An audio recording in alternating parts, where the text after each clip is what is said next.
Nagpapatawa ba kayo? Dahil lang sa nagbago ng image, papatusin ko na bilang GF? Kalokohan.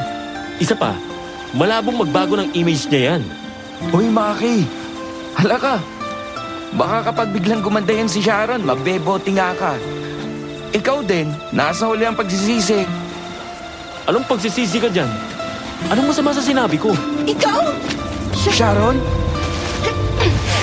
Teka, lumayo ka nga. Bitiwan mo ang kwelong ano ba? Sinusumpa kita. Mula sa gabing to, hindi ka liligaya. Bawat babae makakarelasyon mo, dadanas ng kamalasan habang kapiling ka. Makakatagpo lang sila ng tunay na pag-ibig sa oras na ikaw'y hiwalayan nila. Ang buko! Hindi na kita nais makita pa. Nagsisisi ako pumayag ako sa mukha ni Natera at Jello. Kapag mga teenager pa tayo, may mga bagay tayong nagagawang tipong kung anong pumasok sa utak. Tapos tunog masaya, sige lang, sugod. Hindi na natin iniisip ang mga pwedeng maging implikasyon ng mga ginagawa natin. Kami ni Terry ang eksaktong halimbawa ng ganoong kabataan. Dear Aswang Diaries and Madam Venus, pagbati mula sa maputing buhangin ng Boracay. Kasalukuyan akong nandito para magbakasyon at dumalo sa isang wedding anniversary. Isang kasal na masasabi kong hindi naging madali ang pinagdaanan. Ako si Angelo. Jello na lang ang itawag niyo sa akin. Taong 1980, nang aksidente naming galitin ang isang dalaga dahil lang sa gusto naming maging matulungin. Balikan natin ang gabing isinumpa ni Sharon si Maki. Pero iurong natin ng ilang minuto. Fourth year college na kami ni Maki noon. Si Terry at Sharon naman ay second year. Panahon ng sem break. Kaya naman umuwi kami sa aming lugar, ang Barangay San Isidro. Isang gabi, nagkayayaan kaming magkasiyahan. Kaya naman pumunta kami sa may tabing dagat para mag-bonfire. Huli akong dumating dahil nalimutan ko kung saan kami magkikita. Uy, teka! Huwag muna kayo mag-umpisa. Sorry, nalate ako. Mali ang napuntahan ko. Doon ako sa may playground na papunta. Ha? Ang sabi ko sa may tabing dagat. Alam mo, magbo-bonfire tayo. At anong gagawin natin dun sa playground? Pasensya na, todits na ako. Umpisa na natin yan. Terry, ikaw bang babalasa o ako? Siyempre ako, hawak ko ng baraha eh. Oh, alam nyo na ha, bunot ang baraha. Kung sino ang may magkaparehong numero at kulay ng baraha, yun ang magtatanungan. Diamond sa heart, club sa spade. Oh, game, bunot na. Terry, huwag na kaya nating ituloy. Baka magalit si Maki.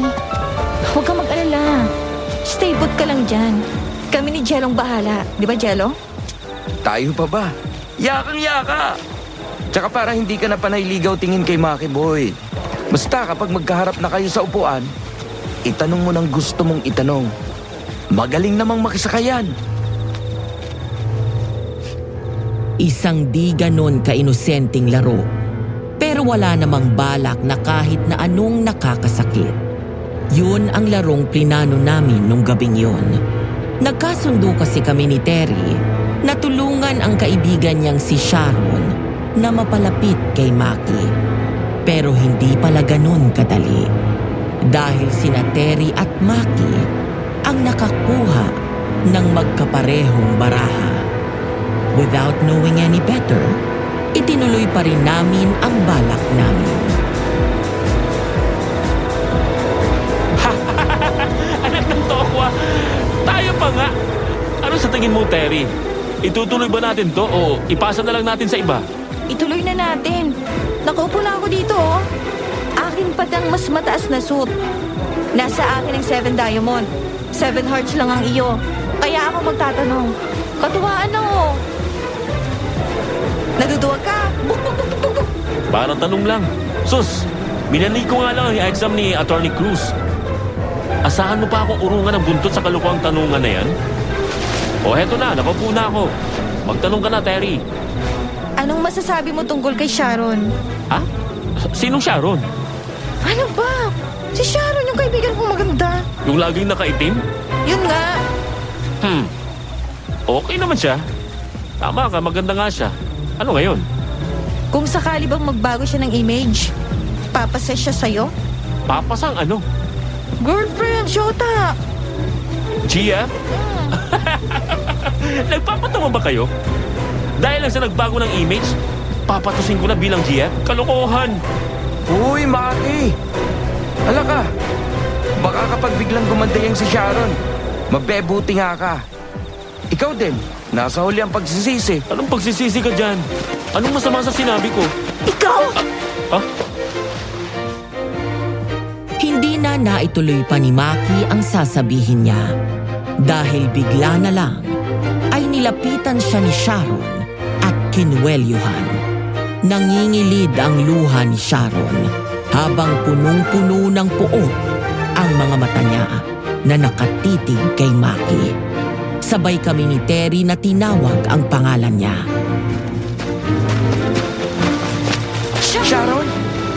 Teka! Lumayo ka nga!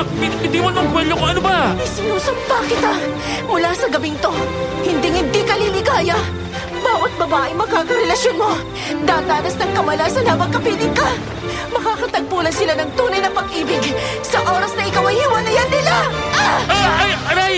Ang buhok ko! Hindi na kita nais makita pa. Nagsisisi ako nang pumayag ako sa mungkain ni Terry Jello. Jello, bahala ka na muna kay Maki. Susundan ko lang si Sharon. Baka mapano yun eh. Sharon, saglit! Hintayin mo ako! Dahil may nagalit na, syempre, nag-ayawan na kami. Malalim na din naman kasi ang gabi. Pinauna na namin ng alis ang ibang kasamahan namin at kami na ni Maki ang pumatay ng bonfire. Habang binabagtas namin ang maalikabok at mabatong dirt road pauwi, panay ang himas ni Maki sa ulo niya kung saan siya sinabungyat at ginanutan ng buhok ni Sharon. Ang sakit! Baka mapaalot ako ng tuluyan ito eh. Kung di ka ba naman gunggong at kalahati, bakit mo siya ginanon? Ano bang ginanon? Inano ko ba siya? Nagpapatawa ba kayo? Dahil lang sa nagbago ng image, papatusin ko na bilang GF. Kalokohan! Yun ang sabi mo! Oo, sinabi ko nga yan. At sinagot mo ako ng, Hoy Maki, hala ka! Baka kapag biglang gumanda yan si Sharon, mabebote nga ka. Ikaw din, nasa uling pagsisisi. Na hindi ko maintindihan kung bakit. Ano bakit ka dyan? Repa, hiniya mo yung tao. Pwede namang nakisakay ka na lang, pero hindi. Dumali ka ng nakakasakit na salita. Ano bang nakakasakit sa sinabi ko? Sinasabi niyo ba ni Terry na panlabas na anyo lang ng babae ang mahalaga? Ha? Kailan naman namin sinabi yun? Tinanong ako ni Terry kanina, kung sakali bang magbago siya ng image, papasa siya sa'yo? Oo nga, sinabi nga niya yun. Ipagpalagay na natin na naging oo ang sagot ko sa tanong ni Terry. Maganda naman talaga si Sharon eh. Kahit pag ganun siya na laging nakaitim, tipong aswang na vampira ang dating. Maganda talaga siya. Ano? Ganun ang tingin mo sa kanya? Oo naman. Mula nung unang araw na ipakilala siya ni Terry sa atin, panay kay Terry lang kasi nakatutok yung mata mo eh. Teka. Huwag mo ngang iniiba ang usapan. Ang gulo mo eh. Kung ganun pala ang tingin mo kay Sharon, bakit ganun ang naging sagot mo kanina? Anong bakit? Ang kahustuhan lang ba ng isang tao para magustuhan ng iba ay magbago ng imahe? Pagkagusto ba talaga yun? O nagustuhan mo yung tao dahil nagbago siya? Eh, hindi na siya yun. Hindi patas yun. Yun ang ibig mong sabihin? Oo naman. Hindi masama na magbago kung sa ikabubuti ng isang tao. Pero wala namang mali kay Sharon eh. Kakaiba lang siya.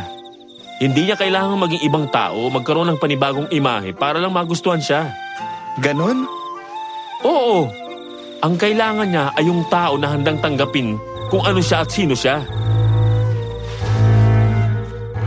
Napatulala ako sa sinabi ni Maki. Hindi ko alam kung tatawa ba ako o iiyak sa nangyari. Mali kami ng pagkakaintindi sa sinabi ni Maki at nasaktan si Sharon. Grabing gulo.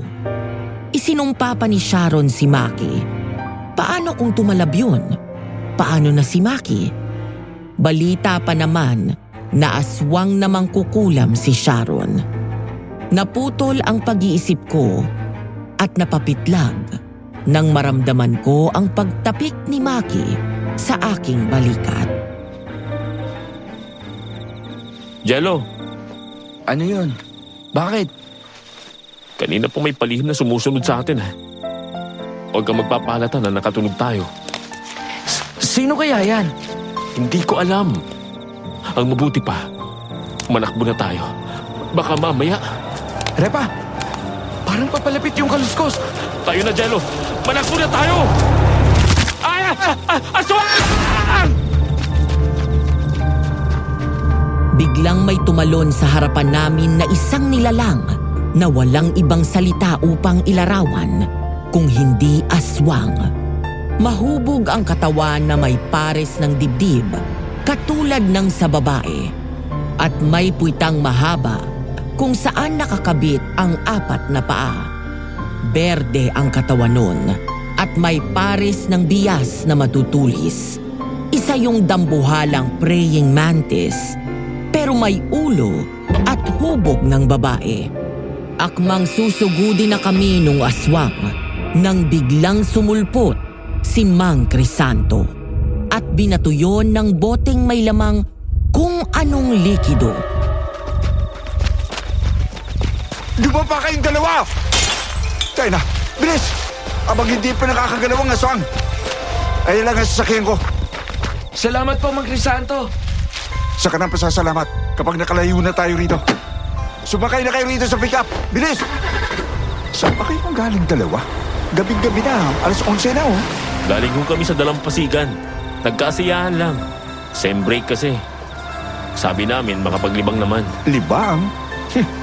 Mabuti na lang pala. Nasa malapit lang ako. Kaya narinig ko ang sigawan ninyong dalawa.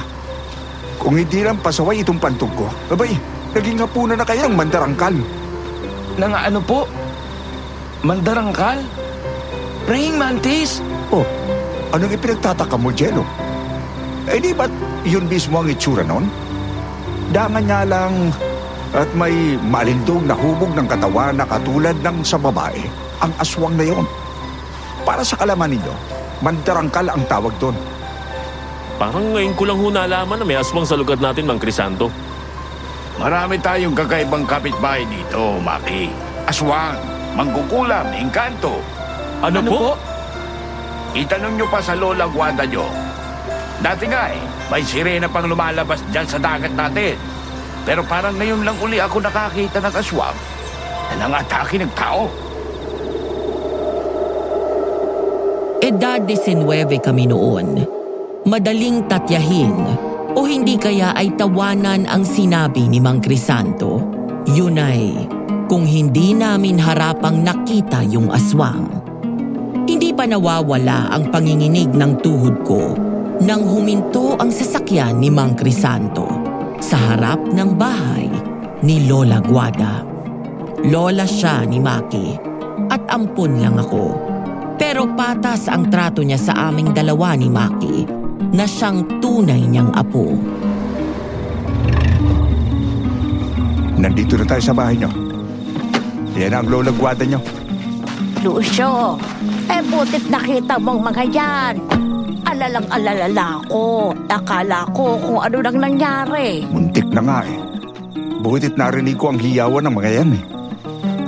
Abay, bakit? Anyari sa mga inikita na yan? Napagkatuwa ng mandarangkal ang mga yan. Ay, Diyos ko po. Nakilala mo ba kung sino? Unang beses kong malaman na may darangkal pala dito sa lugar natin. Sa tingin ko ay dayo yun. Alam niyo namang panahon ng pasyal at bakasyon ngayon. Siya nga pala, Mang Crisanto. Naalala ko pong may ibinato kayong bote doon sa aswang. Ano pong laman nun? Tubig na may katas ng dahon ng guyabano at bayabas na hindaluan ng katas ng 7 bunga ng dayap. hindi na kamamatay ng aswang. Pero pansamantalang nagkakaparalisa. Kita nyo naman, nakatakbo tayo. Tagbalik loob ka na sa pag-i-espiritual, Crisanto. Hindi ho, Lola. Alam nyo naman, kolorum ako eh. Naniniguro lang ako, kaya may mga baong proteksyon at pantanggol. Kaysa man naman kung mamatay akong pagkain ng aswang, di ba? Loko ka, Crisanto. Ay, para biro. Maraming salamat sa pagliligtas dito sa aking apo. Walang anuman po. Basta kaya ba eh. Bakit bang hindi? Oh, paano po? Alis na ako. O siya, sige, mag-iingat ka. Nang tuluyan nang makaalis si Mang Crisanto, bigla kaming nilapitan ni Lola Guada at buong higpit niya kaming niyakap ni Maki. Binigyan niya kami ng tig-isang halik sa pisngi. Ramdam ko ang pag-aalala niya nang marinig ko ang nanginginig niyang boses nang magsalita siya.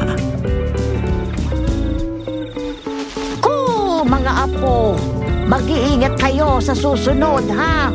Ay, mabuti kayo hindi pinabayaan ng poong may kapal. Opo, Lola. O siya, tayo'y pumasok na sa loob. Makapagpahinga na, masyado ng malalim ang gabi. Lumipas ang 2 linggo. Natapos na ang sem break namin. Balik Maynila na kami. Dahil huling semester na namin yun ni Maki, naging abala kami. Nagseryoso ba? Ganun. Nakahinga lang kami ng maluwag nang matapos ang finals. Isang araw, habang nakatambay kami sa kantin, nahagip kami ni Terry. Inabutan pa niya ang pakikipag-break ng syota ni Maki.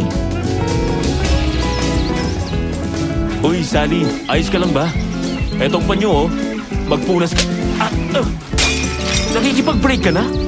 Oh, sige, ingat ka. Pang-apat na si Sally ngayong buwan. Hindi ko naman siya masisisi. Puro kamalasan lang kasing nangyayari sa sino mang dinedate mo.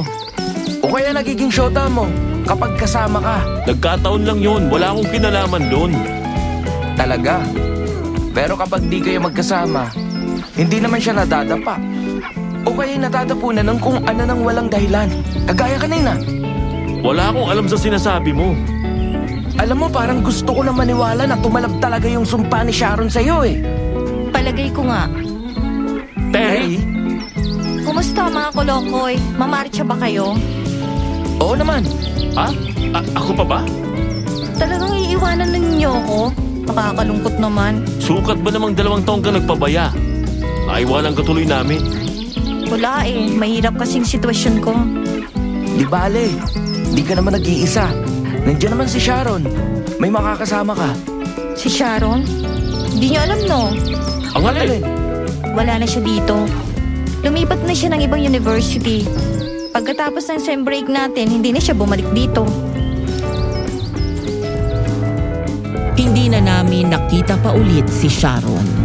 Kahit sa araw ng graduation, kahit nung yayain siya ni Terry para manood ng graduation namin, hindi siya pumunta.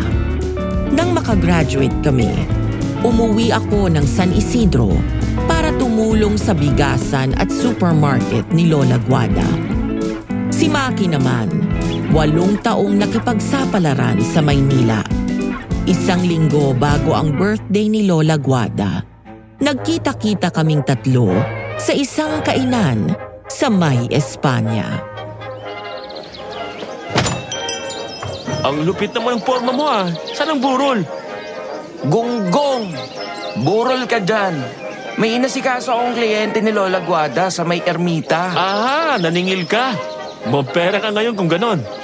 Dapat pala sa mamunlok ako nagaya eh. Nandiyan na si Terry. Pasensya na, natagalan ako. Dumaan pa kasi ako sa bilihan ng insenso. Nakisuyo kasi si Mang Crisanto. Ano nangyari sa inyo? Maki? Black eye ba yan?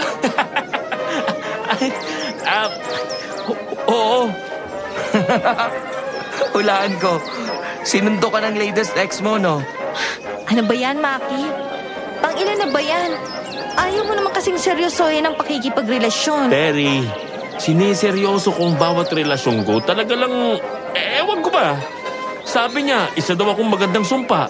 Lalaki nagdadala ng malas, pero nagbibigay daan sa tunay na pag-ibig. Bakit parang Isinumpa ka. Ganon. hindi nga ako naniniwala sa sumpa-sumpa?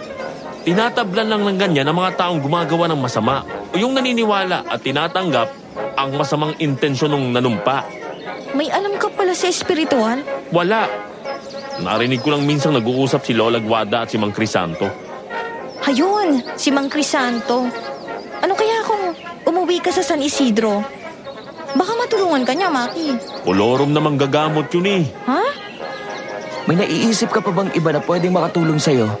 Na hindi ka huhututan? O mas gusto mong pumunta ng Quiapo at magastusan ng 500? Ano?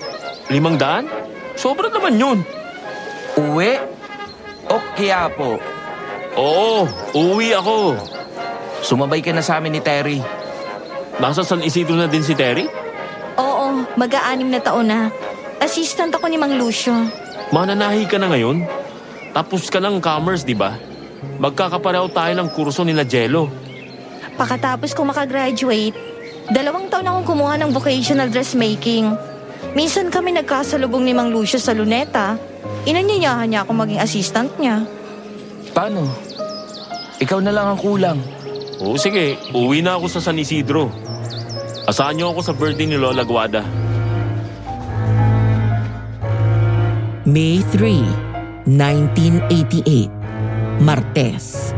Hapon naming itinama ang selebrasyon ng birthday ni Lola Guada. Maagang dumating si Terry para ihatid ang damit na ipinasadya ni Lola Guada sa okasyon at tumulong sa pagluluto. Pero umalis din siya kaagad dahil ipinatawag ni Mang Lucio. Nasa kalagitnaan na ang selebrasyon nang dumating si Maki. May kasamang magandang babae. Happy birthday sa lula naming ubod ng ganda. Ay, nambola ka pa makisig. Lola naman, Maki lang. O siya, makin akong maki. Bakit ngayon ka lang? Medyo natagalan po ako dahil humanap pa ako nitong paborito niyong lansones. Nagdala ka pa talaga ng suhol. O siya, sige na, pinapatawad na kita. Thank you, Lola. Pero, sino ba yung magandang kasama mo? Yan na bang mapapangasawa mo? Ay, hindi po, Lola Guada. Nakita niya lang ako sa may labas ng bahay niyo. Ay, ganun ba? Ano namang masasabi mo sa apo ko? Pasado ba? Nagmabuting loob lang po siyang samahan ako dito papasok. Inabutan niya kasi akong hiya nang makita ko nagkakasiyahan kayo dito sa loob. Akala ko pa naman nag-uwi na itong si Maki ng mapapangasawa. Ano sa jabo, Inen? Customer ka ba? Sarado ang aking tindahan ngayon. Hindi po ako customer. Ako po yung bagong katulong ni Mang Crisanto sa kabubukas ng niyang bookshop kong meriendahan. Yung ginaya niya mula sa Japan. Nagjapayuki si Mang Crisanto? Abay, loko ka, no? Hindi siya Japayuke. Nagtrabaho siya sa Japan ng ilang taon. Pero na-homesick. Kaya umuwi na dito at nagtayo ng negosyo. Miss, ano nga palang Lola pangalan mo? Guada, ito po yung librong order niyo. At ito po ang ipinangako ni Mang Crisanto sa inyong regalo. Naku, talaga naman ang isang yun. Nag-abala pa. Pakasabi salamat. At salamat din sa iyo. Ang mabuti may kumain ka na muna. Ay, hindi na po. Marami pa akong gagawin. Alis na po ako. Teka, Miss, anong pangalan mo? Aray! Ay, sorry. Naapakan kita. Ang paa ko. Nadiinan ko pala. Ikaw naman kasi bigla kang humaharang. Yanohan mo na lang. Alis na ako. Sinundan na lamang namin ng tingin ang papalayong likod ni Sharon. Nang lumagapak pasara ang screen ng pintuan, lumapit ng paika-ika si Maki sa amin. Si Lola Guada naman ay panay na ang hagikhik. Ay, umalis na siya. Hindi ko malang naitanong kung anong pangalan niya. Mukhang hindi ka gusto na katawang ni Crisanto sa tindahan niya. Aksidente naman po yung Lola. Hindi niya sinasadya. Talaga lang parang may gigil eh. Hindi naman. Kasalanan ko din kasi. Tama naman siya, haharang-harang ako. Tingin ko, Repa, may galit sa'yo. Iba na lang ang gustuin mo. Jello, samahan mo ako bukas kina Mang Crisanto. Gusto ko siya makilala. Aba, nalinti ka ng isang to. Mukhang hindi narinig ang mga sinabi natin. At kinabukasan nga, matapos kaming makapagpananghalian, tumayo kami sa bookstore ni Mang Crisanto. Dumaan muna kami kay Mang Lucio para abutan siya ng handa at ipaabot ang pasasalamat ni Lola Guada sa magandang pagkakatahi ng kanyang damit. Tapos nun, lumarga na kami kina Mang Crisanto. Habang papunta kami ni Maki doon, natripan ko na biruin siya. Parang ang laki ng kulaba mo. Di ka nakatulog kaiisip kay Miss Ganda, no? Iniisip ko yung sinabi mo na parang may galit siya sa akin. Baka may nagawa ako o nasabing masama sa kanya. Shete, di nga. Tinamaan ka na talaga kay Ganda? Di ko pa masabi pero hindi ko itatanggi na interesado ako sa kanya. At gusto ko siyang makilala. Eh paano kung magaya din siya sa ibang mga ex mo? Na yung susunod na lalaki na makikilala niya pagkatapos niyang makipagkala sa'yo, ang makatuluyan niya. Kapag ganun pa din ang nangyari, magpapakatad ng binata na lang ako. O kaya magpapari. Ilang minuto pa at nakarating na kami sa bagong bukas na pwesto ni Mang Crisanto. Patuloy kami ni Maki sa pag-uusap. Kahit nung nakapasok na kami sa shop, hindi niya tuloy napansin yung magandang babae na may dalang mangkok na saktong papalampas sa pinto at papunta sa counter. Basta sa ngayon, gusto ko lang malaman ang pangalan niya. Teka, Maki. Ha? Bakit? Aw! Ang init! Anong nangyari? Naku, huwag niyo po siyang pagalitan. Wala pong kasalanan ng katulong niyo. Ako pong bumangga sa kanya eh. Katulong? Sinong katulong? Siya po. Hindi po ba't katulong niyo siya? Hindi siya katulong dito. Inaanak ko yan, si Sharon. Sharon? Hindi namin siya nakilala. Dahil mula doon sa babaeng palaging itim ang suot, na puro itim din ang makeup, maging ang gamit na lipstick, at kulay sa kuko ay itim din, ang babaeng kaharap namin ng mga sandaling yun ay malayong malayo sa Sharon na nakasanayan namin noong college. Sabi po kasi niya sa amin kahapon, siya ang bagong katulong niyo dito sa shop niyo. Tinawag niyo pa kayong Mang Crisanto. Totoo naman yun eh. Tinutulungan ko si Ninong dito sa shop. Tumabi ka nga pwede. Doon ka sa may counter. Kita mo na nagdalampasaw ko, hahara-hara ka dyan. Tulungan na kita. Sorry. Hindi ko sinasadya pasiki yung face. Talaga naman, pwede ba? Maupo ka na lang, huwag mo nang dagdagan pang nababasag. Sharon, nandito na ako. At ayun, buti na dito kayong dalawa. Tulungan niyo nga kami ni Sharon na mag-ayos ng bodega ni Mang Crisanto. Salamat sa tulong, Terry. Pero wala ka pang pasok kay Lucio? Si Mang Lucio nga po may pakana nitong pag-ayos ng bodega niyo Mang Crisanto. Abay, bakit daw? At bakit ikaw ang pinadala rito? Lalaki dapat. Kaya nga po saktong nandito si Maki at Jello. At sa tanong niyo po, sabi ni Mang Lucio may hinahanap daw po siyang libro. Kung mag-aalok daw po siya na ipaayos ang bodega niyo, sigurado daw napapayag kayo. Tuso talaga ang lalaki yun. Sige, payag akong magalaw ang bodega ko. Pero huwag kayong magbubuhat ni Sharon, ha? Ninong, sigurado po ba kayo na patutulungin niyo sila? Baka si Jello pwede pa, pero isang to, ewan ko. Kita niyo naman, di pa nagtatagal sa loob nitong shop na kailang basag na. Sharon? Oo, alam ko na. Butit may tumutulong. Tayo na, doon tayo sa itaas. Yung ate kang silbing bodega nitong shop.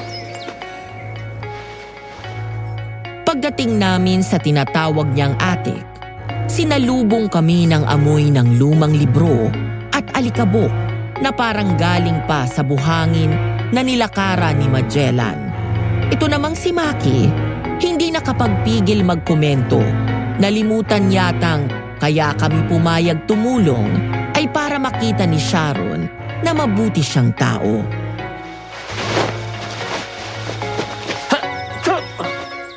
Pwede na magtanim ng kamote dito ah. Kung ayaw niyong tumulong, hindi kayo pinipilit, pwede na kayong umalis. Hindi naman sa ayaw, medyo nabigla lang. Sharon, saan ba dito yung mga kahon na naglalaman ng libro na galing sa bahay ng ninong mo? Doon yung sa may sulok. Yung sa may pinaglalagyan ng makina. Lahat ng kahon doon, naglalaman ng mga lumang libro ni Ninong. Kayong dalawa, bakisuyo ako na yung mga kahon na malapit sa bintanang salamin nitong atik. Yung una yung halongkatin para malaman natin kung ano yung lagay ng mga libro. Agad naman naming ginawa ni Maki ang sinabi ni Sharon.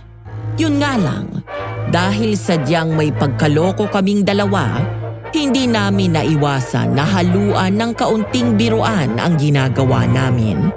Panay ang tawa namin nang bigla kaming ginulat ng bumagsak na kahon na pansamantala naming inilagay sa tabi ng bukas na bintana. Anong ginawa niyo? Pinapahanginan natin ang mga yan para matuyo. Pinatumba niyo naman. May iba pang naghiwa-hiwalay na. Sorry, nadali ko yata. Ayusin niyo na lang ulit. Pakihiwalay na lang yung mga librong nakalas. Ilagay niyo doon sa mesa. Kukuha lang ako ng scotch tape para mapagdikit-dikit uli mga yan. Tama na muna ang biroan niyo, ginabi na tayo oh. Talagang si Sharon yun ano? Yung tropa ni Terry? Oo, siya nga. Talagang galit sa akin si Sharon ano? Hindi man lang niya banggitin ang pangalan ko. Tapos kapag kinakausap tayo, hindi ako tinitingnan. Hindi mo naman siya masisisi, Repa. Hindi magandang naging impression niya sa'yo matapos ang gabing yun sa dagat. Gusto ko siyang kausapin, Jello. Magkalinawan man lang.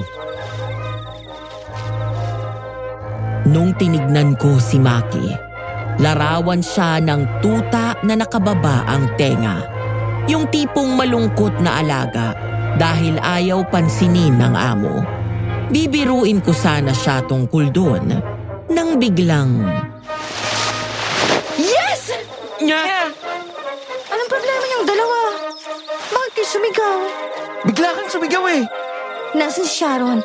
Sasabihin kong nakita ko na yung ipinapahanap ni Mang Lucio. Bumaba. Kukuha daw ng tape para dito sa mga nakalas na libro. Yan na lang bang mga gagawin niyo? Hindi, madami pa. Panay kasing biruan niyo ni Maki eh. Naririnig ko na panay yung tawanan niyo. Ayan tuloy gabi na. Pero hindi pa tapos ang mga gawain niyo. Ang mabuti pa ay yung sinaling niyang nakakalat. Tapos bumalik na lang tayo bukas. Sige ba? Magandang ideya yan. Hindi naman halatang sayang-saya ka eh, no? Terry naman. Una na ako sa baba. Sasabihin ko kay Sharon ang plano natin. Isara na ninyo ang mga bintana, tapos sumunod na kayo. Sabay-sabay na tayong umalis. Pero nung sasarhan na namin ang mga bintana, biglang nagdilim. Natandaan kong may flashlight sa mesa na nasa may sulok ng atik. Kaya dahan-dahan kong pinuntahan yon habang nangangapa ako sa dilim.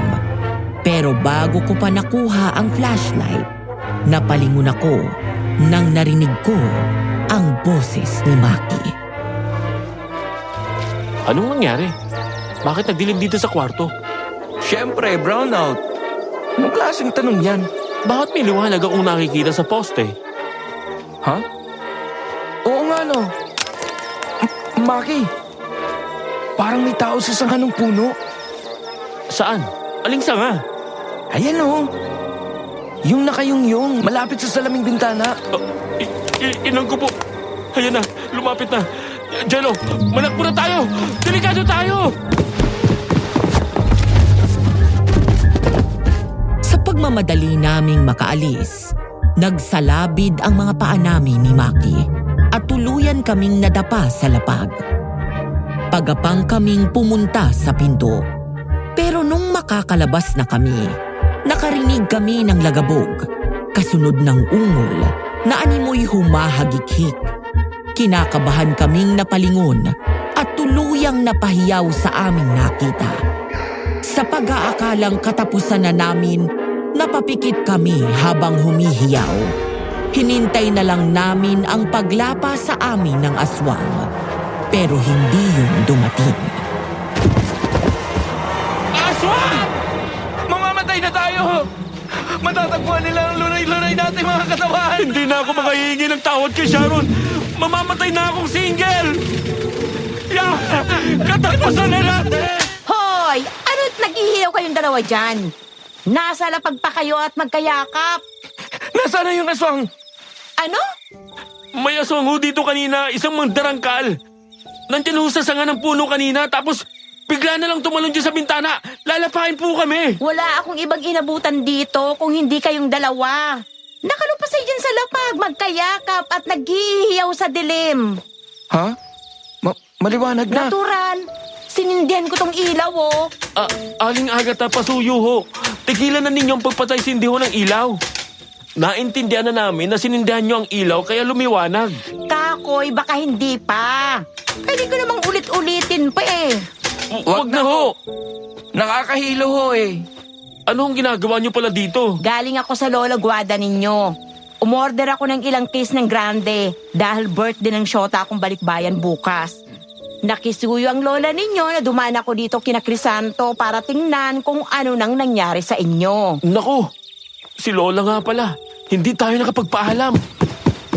Agata, ayos lang ba kayo dyan? Kumusta sila Maki at Jello? Nalaman mo ba kung bakit naghihiyaw yun? Ay nako, nakakita daw ng aswang. Mandarangkal daw. Aba, dito pa sa shop ko ang lakas naman ang loob ng aswang na yon. Hindi na natakot. Kung ganon, tama palang bali-balita na magaling ka sa espiritual. Oh, nako, hindi yung totoo. May alam lang ako. Kulurum pa. Mabiro ka talaga. Habang nagbibiruan sina Mang Crisanto at Aling Agata, nagkasalubong kami ng tingin ni Maki. Sabay pa kaming napangiwi. Sa lahat naman ng pwedeng makakita sa amin, bakit si Aling Agata pa? Bukod sa pagiging matrona niya sa edad niyang 50, ubod pa siya ng tsismosa. Isa pa, may nakaraan sila ni Maki.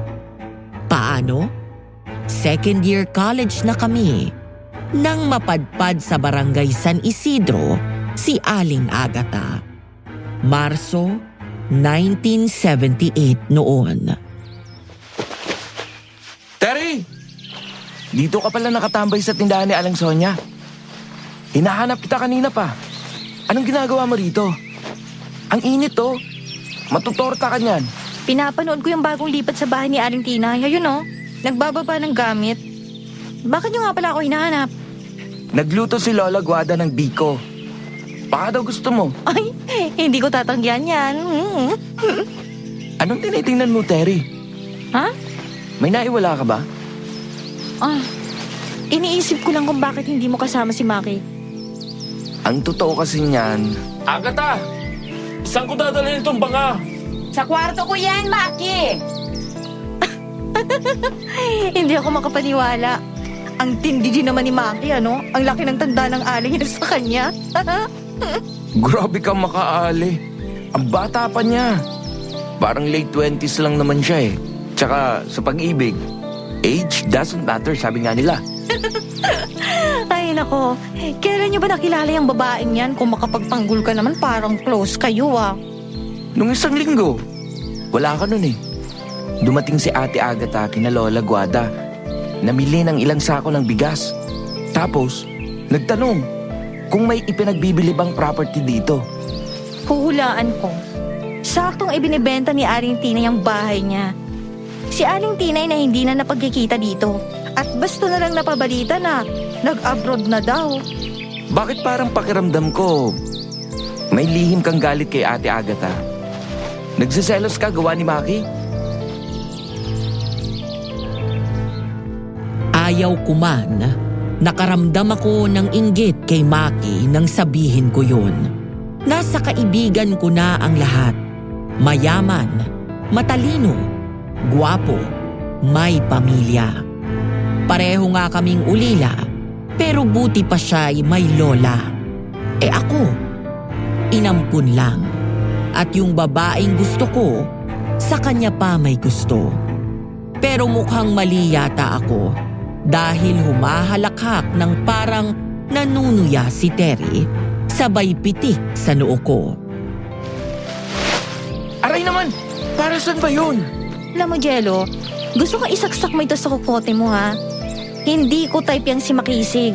Ayoko sa lalaking maloko na kagaya niya. Nagkakaintindihan ba tayo? Oo, naiintindihan ko. At yung si Aling Agatha, matanda na yan. Swerte lang siya na kaya niyang pagmukhaing batang sarili niya. Dahil buhay niya nang mang-akit ng mga lalaki. Kilala mo ba siya? Hindi ko na kailangan pa makipagkilala sa kanya, no? Para malaman ko kung ano siya. Basta Jello, ha, mag-iingat kayo ni Maki sa kanya. Kung kaya mo lang din sabihan si Maki, gawin mo. Bakit pakiramdam ko aalis ka, Terry? Oo, aalis muna ako. Mga 2 taon akong mawawala. Saan ka naman pupunta? Babalik ka pa ba dito sa atin? Depende, mukha hindi na. Mamimiss kita.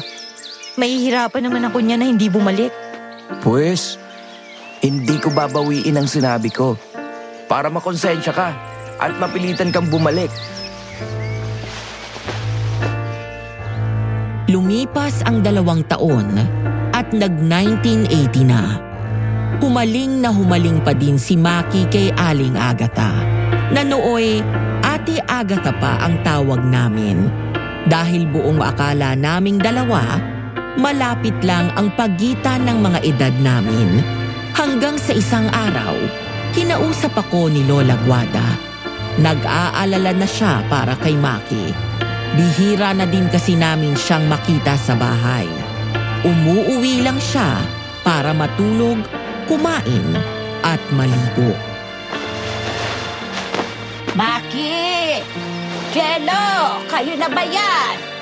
Ako lang po ito, Lola Guada. Mano po? Ay, pagpalain ka ng Diyos, iho. Ay, nasan si Maki? Ano po? Nakinaagata na naman. Ako'y nag-aalala na sa isang yun. Mas matagal pa siya doon kaysa dito sa sarili nating bahay. Sinasabihan ko naman po siya, Lola. Talaga lang pong hindi nakikinig. Ay, nakasuyo na nga ako sa'yo, Jello. Sundiin mo na nga siya. Dalhin mo itong niluto kong adobo. Gawin mong palusot kay Agatha. Ay sabihin mo, ipinabibigay ko. Sikapin mong maisama na siya pabalik. At ganun nga ang ginawa ko, Madam Venus. Bit-bit ko ang special adobo ni Lola Guada na talaga namang namamango dahil sa dami ng bawang. Papalubog na ang araw nang makasapit ako kina Aling Agatha. Nakailang katok na ako pero walang sumasagot. Kaya kinapalan ko na ang mukha ko at pumasok na ako sa loob ng bahay niya. Tao po! Ate Agatha? Pumasok na po ako. Huh? Nasa kusina kaya siya? Parang doon ang galing yung mga kaluskos eh. Ate Agatha? May padala pong adobo si Lola. Ay! Ha? Naku! Natapon yung adobo. Shh! Jello, huwag kang maingay. Maki, bakit tayo nagtatago? Anong problema? May ipapakita ako sa'yo, ha? Tapos, manakbo na tayo palabas dito. Yung ibang detalye. Saka ko na ikakwento sa'yo. Basta, tingnan mo na muna to. Patalungko kaming naglakad sa likod ng mga naglalakihang banga ni Aling Agatha. Hanggang sa nakarating kami sa kusina. Tahimik kaming sumilip sa maliit na siwang ng isang divider. At tumambad sa amin ang isang kakaibang senaryo. Si Aling Agatha nanginginain ng kung anong hilaw na karne sa plato. Walang kahit anong kolorete. Kitang-kita ang mga pilekis sa mukha niya. At mukha siyang mas matanda sa nakasanayan naming itsura niya. Ilang ba yung kinakain niya? May dugo-dugo pa. Masusuka yata ako. Pigilan mo yan. Tayo na, umalis na tayo dito. Anong amoy yun? Ang baho! Sinong nagbato ng mabaho sa bahay ko? Maki! Anong ginagawa mo? Anong amoy yun? Nakakasuka! Teka nga, mapuntahan na. Sinong nagkalat ng lintik na adobo dito sa sahig? Ang baho ng bahay ko! Ba't sila tayo? Dito na tayo sa backdoor lumabas.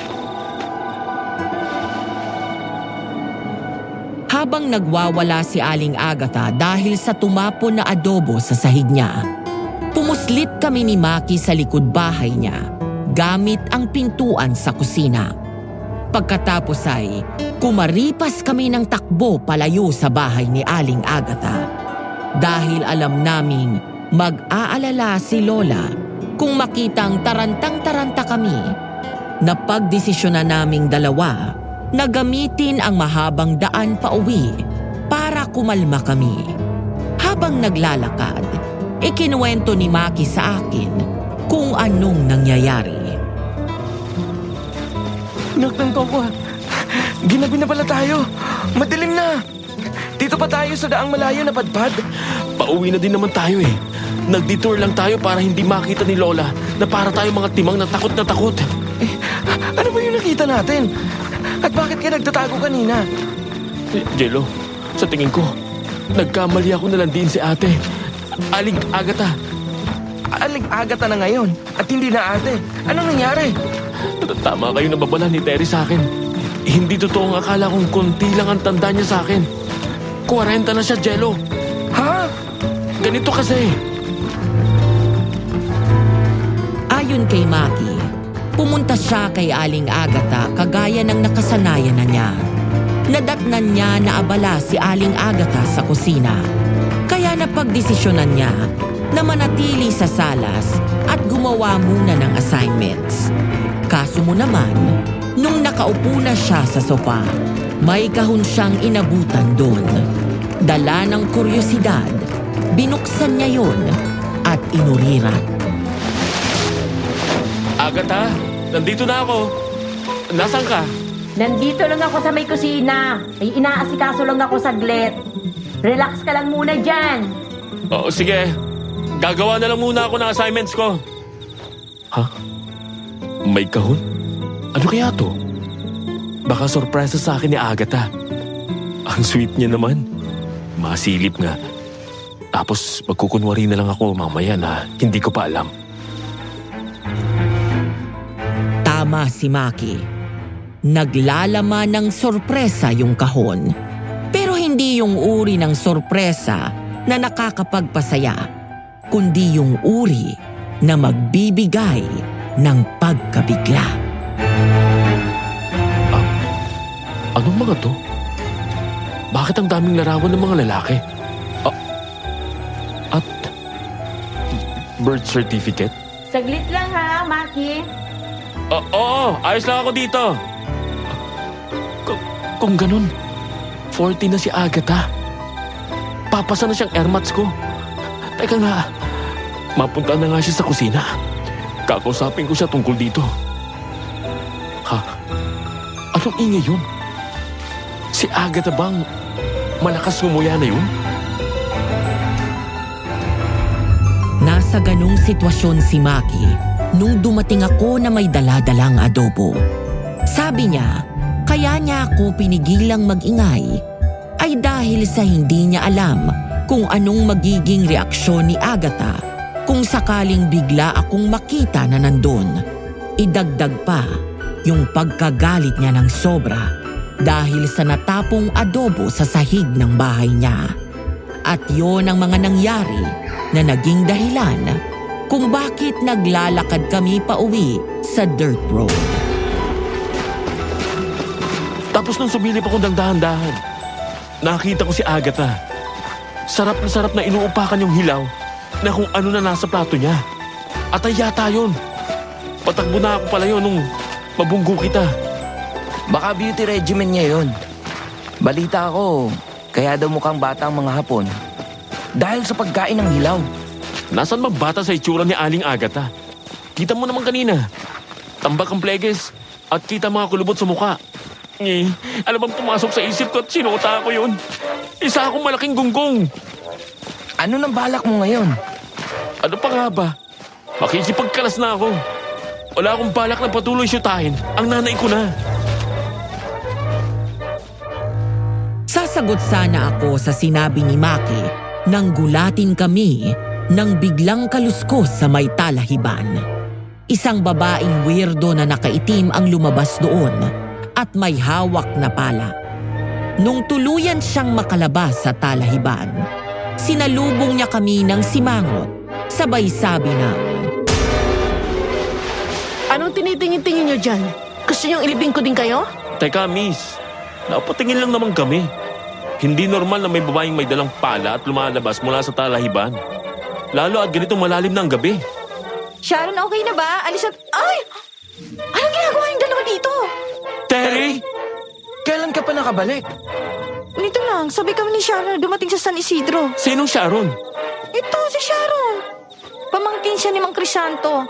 At mula ngayon, dito na siya maninirahan sa San Isidro. Doon na din siya mag-aaral sa university natin. Parehas na kami second year na. Hi Sharon, ako si Jello. Ikinagagala kitang makilala. Etong kasama ko naman ay si Maki. Nice to meet you, Sharon. Ganon din ako. Pero anong ginagawa ninyo sa Talayban, Terry?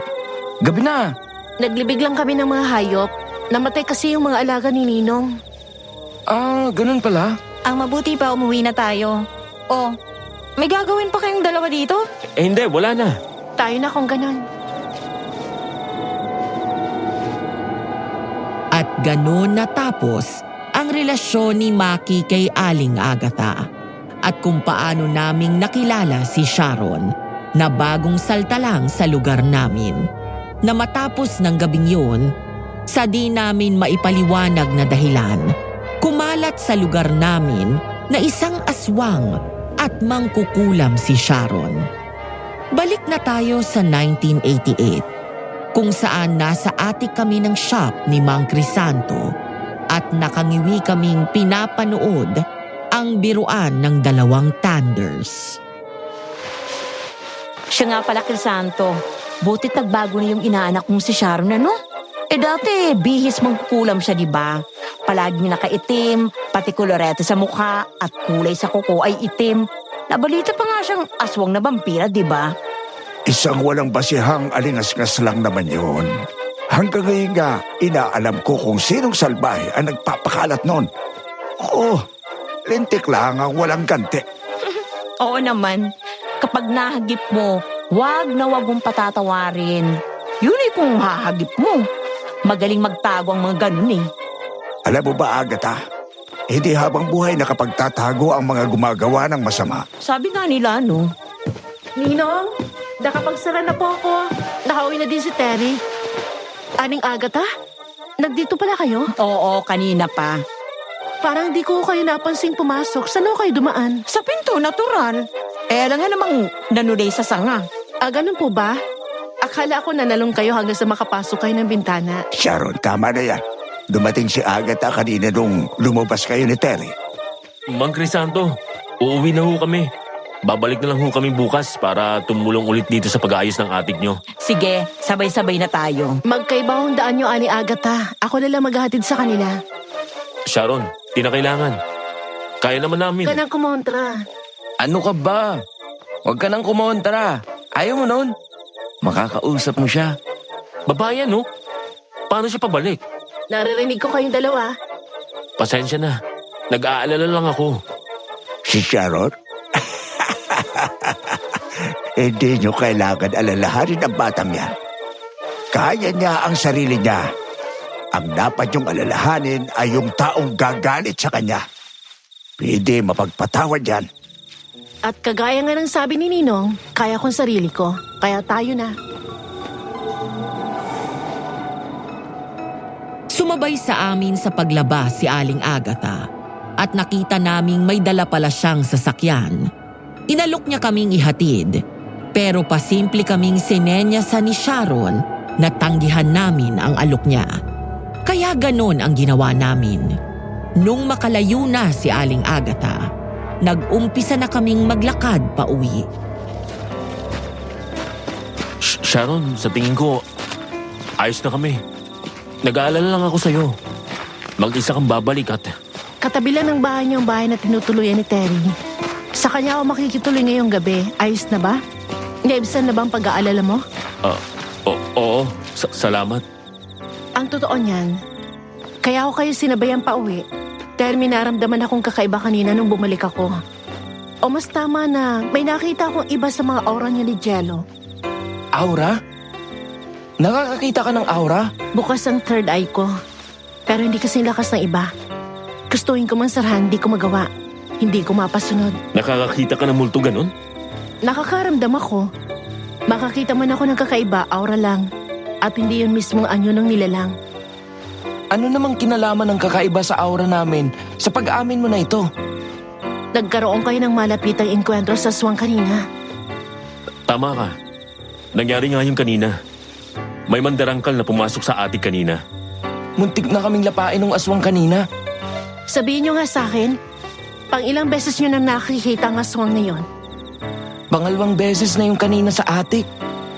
Ang una naming enkwentro dun sa aswang ay nung gabing nagbunotang baraha tayo. Hindi ko na ikikwento sa'yo, Jello, pero... Bago pa nagalit sa akin si Sharon dahil sa bunotang baraha, 2 beses na akong muntik ka maging hapunan ng aswang. Gusto ko marinig ang mga detalye ng karanasan mo niya bukas. Pwede ka ba? Oo, sige. Magkita tayo. Saan mo gusto? Bakas ang sobrang saya sa boses ni Maki. Ikaw ba naman ang imbitahan ng babaeng napupusuan mo kung hindi ka makaramdam ng iba yung kasiyahan? Pero agad din yung napalitan ng dismaya nung magsalita ulit si Sharon. Isama mo si Jello. Isasama ko naman si Terry. Mas maganda kung kumpleto tayong 4. Ha? 4? Oo, tayong 4. Sige. Oh, nandito na pala tayo sa inyo eh. Paano, iwan ko na kayo? Sorry, Maki. Gusto mo, hindi na lang ako sasama. Tapos, kuntsabahin ko si Terry na magpalusot na lang. Para masola mo naman si Sharon. Hindi na. Mukhang seryoso si Sharon. Tingnan na muna natin kung anong sasabihin niya. Tapos, saka na ako didiga. Pero kinabukasan, ginising ang San Isidro ng karimari-marim na balita. Natagpo ang wala ng buhay ang syota ni Aling Agatha na dapat ay nagdiriwang ng kaarawan niya nung araw na yon. Ganito ang nangyari, Madam Venus. Maaga kaming bumangon ni Maki. Nagpunta kami sa tabing dagat para sumagap ng hangin at para mag-jogging. Nasa kalagitnaan kami ng stretching nung mapansin namin na nagkakagulo ang mga tao. Ano sa tingin mo, Jello? Napatawad na kaya ako ni Sharon? Paano kang patatawarin? Humingi ka na ba ng tawad? Sa bagay, tama ka doon. Ha? Para nagkakagulo ang mga tao Ha? Tama ka. Pasaan kaya mga yun? Ayan ang isa. Tanungin mo, bilis. Ano kuya? Sandali. Bakit yun nagkakagulo? Anong meron? Ha? Ganun ba? Sige. Bakit? Anong meron? May natagpo ang bangkay sa likod bahay ni na Terry. Tara, pumunta na tayo. Pagdating namin, madami ng tao. Kahit si Lola Guada ay nandun na rin. Habang papalapit kami, dinig na namin ang naghihisteryang boses ni Aling Agatha. Nung tuluyang makalapit na kami, nakita namin si Aling Agatha na nakamanipis na pantulog lang. Pasalampak siyang nakaupo sa lupa at walang tigil sa kasisigaw sa harap ng bahay na tinutuluyan ni Terry. Pinatay ng aswang si Karting ko. Kailangang magbayad ang aswang na may gawa nito. Agatha, kumalma ka na muna. Hindi pa tayo sigurado kung aswang nga ang may gawa sa katipan mo. At ano po bang dapat kong isipin? Wasak ang katawan ni Karding. Uka ang parting dibdib at tagiliran niya. Ano pa ba ang dapat kong isipin? Na hindi ka dapat nagpapakalat ng mga ganyang balita. Lalo na sa gantong kaliit na lugar. Magahasig ka nagtakot na walang basya. Bakit ganyan ka, Lucio? Hindi mo man lang ba ako kakampihan? Suki mo ako sa pagpapatahi. Sa'yo pa nga namin balak ipatahi ang damit pang kasal ni Karding. Labas yan dito, Agatha. Wala pang dumadating na otoridad para tignan ang bangkay. Ilang beses ka na naming sinabihan. Huwag mo na munang galawin. Pero sige ka pa din sa paggalaw at pagyakap sa walang buhay na katawan ni Karding. Mahal na mahal ko siya. Hindi ang karimari-marim na lagay ng katawan niya ang pipigil sa akin para ipadama ko sa kanyang pagmamahal ko. Wala na. Bumigay na yata ang katinuan ni Aling Agatha. Tumahimik ka nga. Baka marinig ka niyan. Mapagdiskatahan pa tayo. Pagbukas ng gate, magkasunod na lumabas sina Terry at Sharon. May dala silang kumot at umuusok na tasa na sa tingin namin ay naglalaman ng mainit na inumin.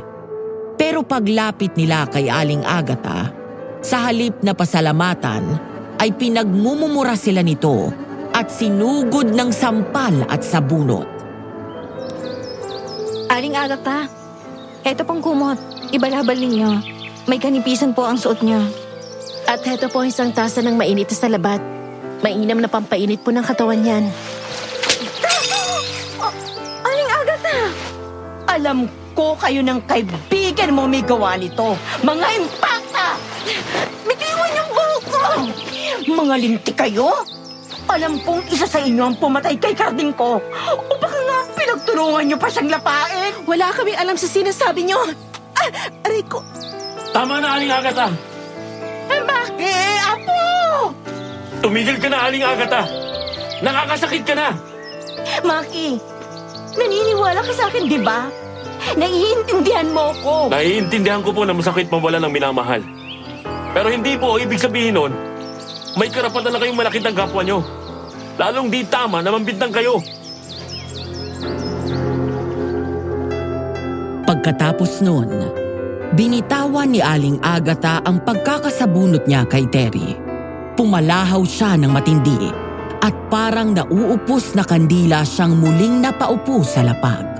Sa pagkakataong yon, dinamayan na siya ng mga manang na nakikiusyoso sa gulo at inakay na siya palayo. Pagdating ng hapon, itinuloy pa din namin ang pagkikita sa dalampasigan. Sige, ikwento mo na sa amin ang nangyari sa'yo. Yung tungkol sa panggugulo sa'yo ng aswang. Hindi man lang ba natin pag-uusapan ang nangyari kaninang umaga? Bakit pa? Anong silbi nun? Anong ibig mong sabihin na anong silbi? Pinagbibintangan kayo ni Aling Agatha na kayong dalawa ni Terry ang aswang na lumapa dun sa lover boy niya. Wala ba kayong gagawin? Hanggang bintang lang naman ang magagawa ng isang yon. Naniniwala kami ni Sharon na kapag hindi siya nagtigil, siya mismong sasabotahe sa sarili niya. Sa ngayon, mas mahalaga na maayos muna natin ang nangyayari kay Maki. Bago ang lahat, gusto ko munang humingi ng tawad kay Sharon. Sa akin? Bakit? Para saan? 8 taong nakalilipas. Tandaan mo pa ba? Dito sa dalampasigan na to, sa break natin, nagkaroon ng bunotang baraha. Nagbitaw ako ng mga salitang nakasakit sa'yo. Humihingi ako ng tawad. Hindi ko talaga layo na saktan ang kalooban mo. Ayos na sa akin yun.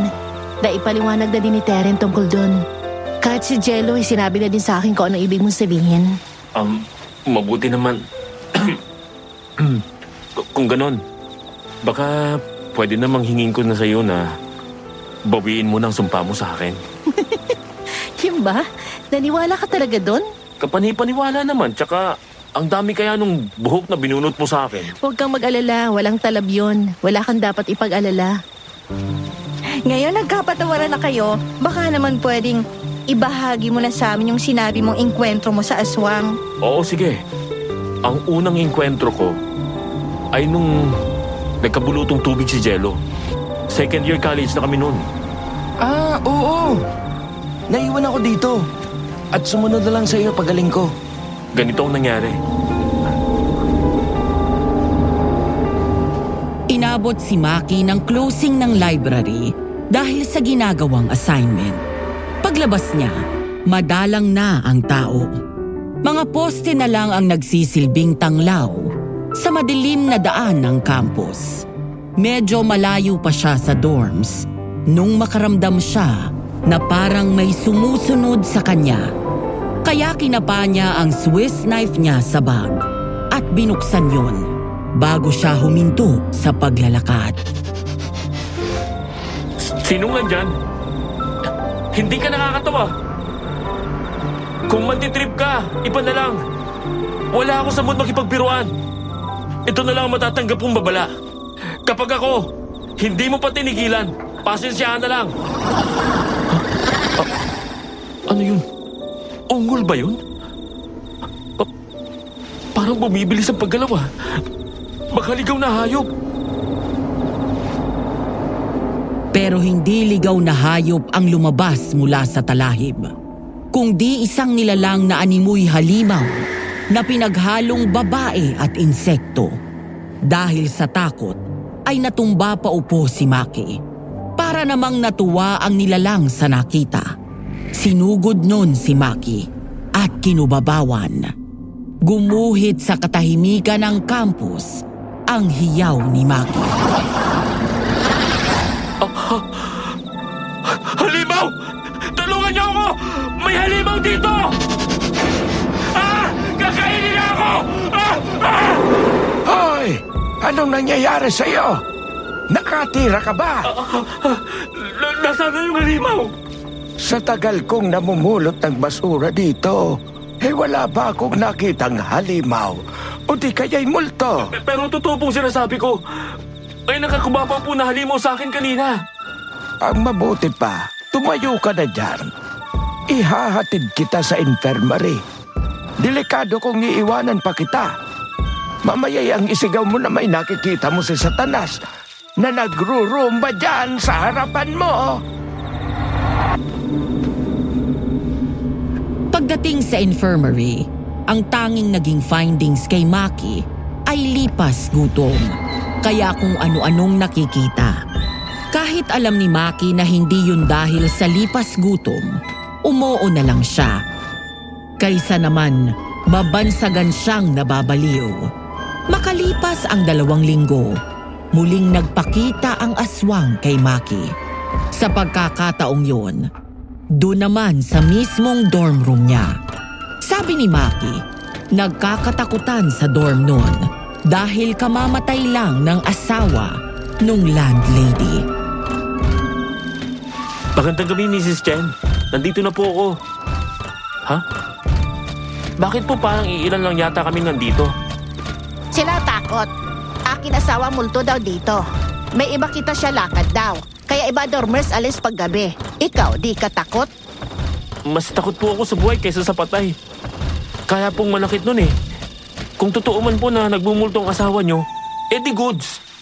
May bantay tayo dito sa dorm. Ikaw loko, ano Maki? Tapang ikaw ngayon, pero baka ikaw bigla iyak kapag multo Mr. Chen pakita sa'yo. Kapag ikaw takot tapos takbo, wag mo butas dingding ikaw daan pa din sa pinto palabas. Hayaan niyo po. Babayaran ko ang anumang dingding na mabubutas ko. Katawa-tawang umakyat sa kwarto niya si Maki.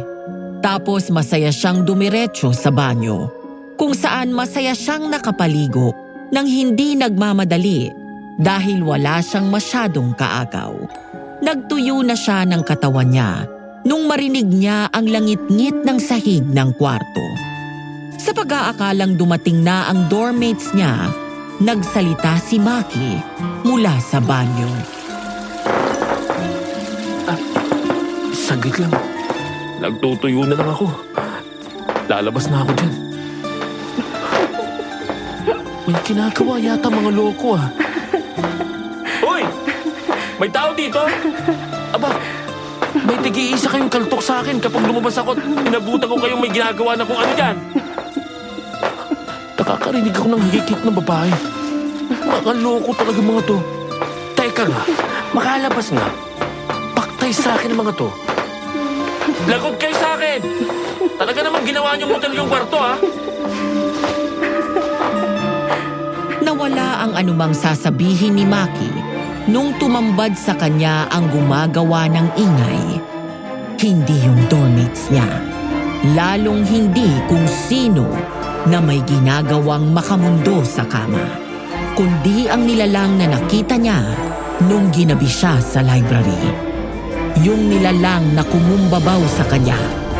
Dala ng takot na pasigaw si Maki.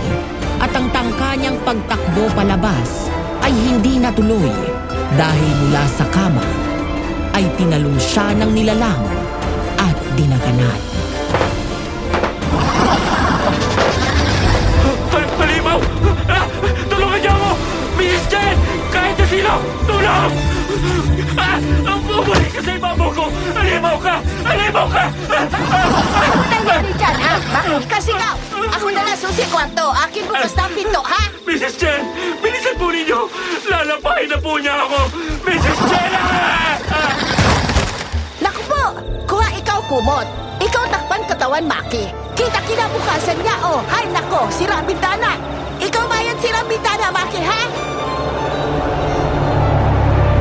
Hindi na nalaman pa ni Maki ang ibang sinabi ni Mrs. Chen dahil nawala na siya ng malay.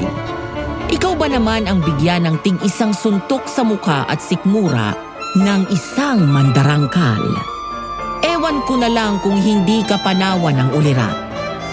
Nung tinapos ni Maki ang pagkukwento niya, pulang-pula ang tenga at mukha niya. Sandaling namayani ang katahimikan sa pagitan naming apat.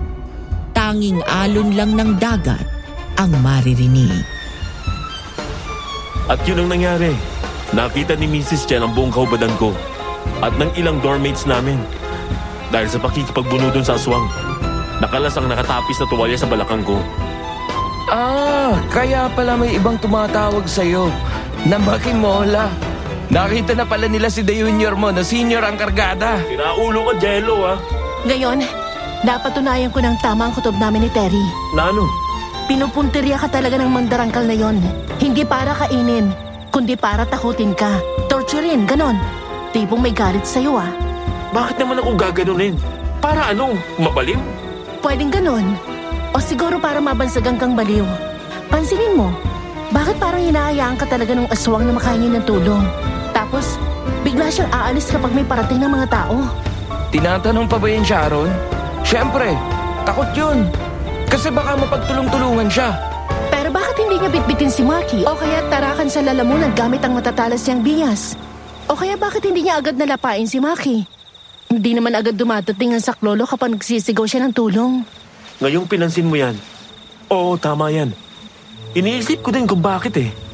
Isa pa, imposibleng basta kalamunin ng mandarangkal dahil hindi sila nakakaramdam ng kagustuhang kumain kung hindi nila kapareha sa kama ang biktima at kung hindi yun nasa rurok ng kaligayahan. Ang tanong ngayon, sino kaya yung nantutorture kay Maki? Wala ka bang maisip na ginalit mong babae? Yung sobrang galit? Sapat para maging dahilan na gustuhin kanyang pagdusahin? Ikaw? Ano? Ha ha ha, nakakatawa. Kainin ko kayong lahat, makita nyo. Grr! Pura biro, Maki. Madaming babae ang ginalit mo. Baka isa doon ay mandarangkal. Hindi asong na rin ako ngayon. Ha? Bakit mo naman sabi yan, Maki? Kasi alam mo na, di ba nakakahawa yun? Lalo na kapag... Sige na naman, Terry, huwag mo akong hayaan na sabihin pa. Hindi nga, Maki. Siyamay ka talaga. Ikinama mo lahat ng naging syota mo. Teka. Hindi naman siya pinagtatanggol ko siya, pero... bawat naging syota niyan, nagiging pirana.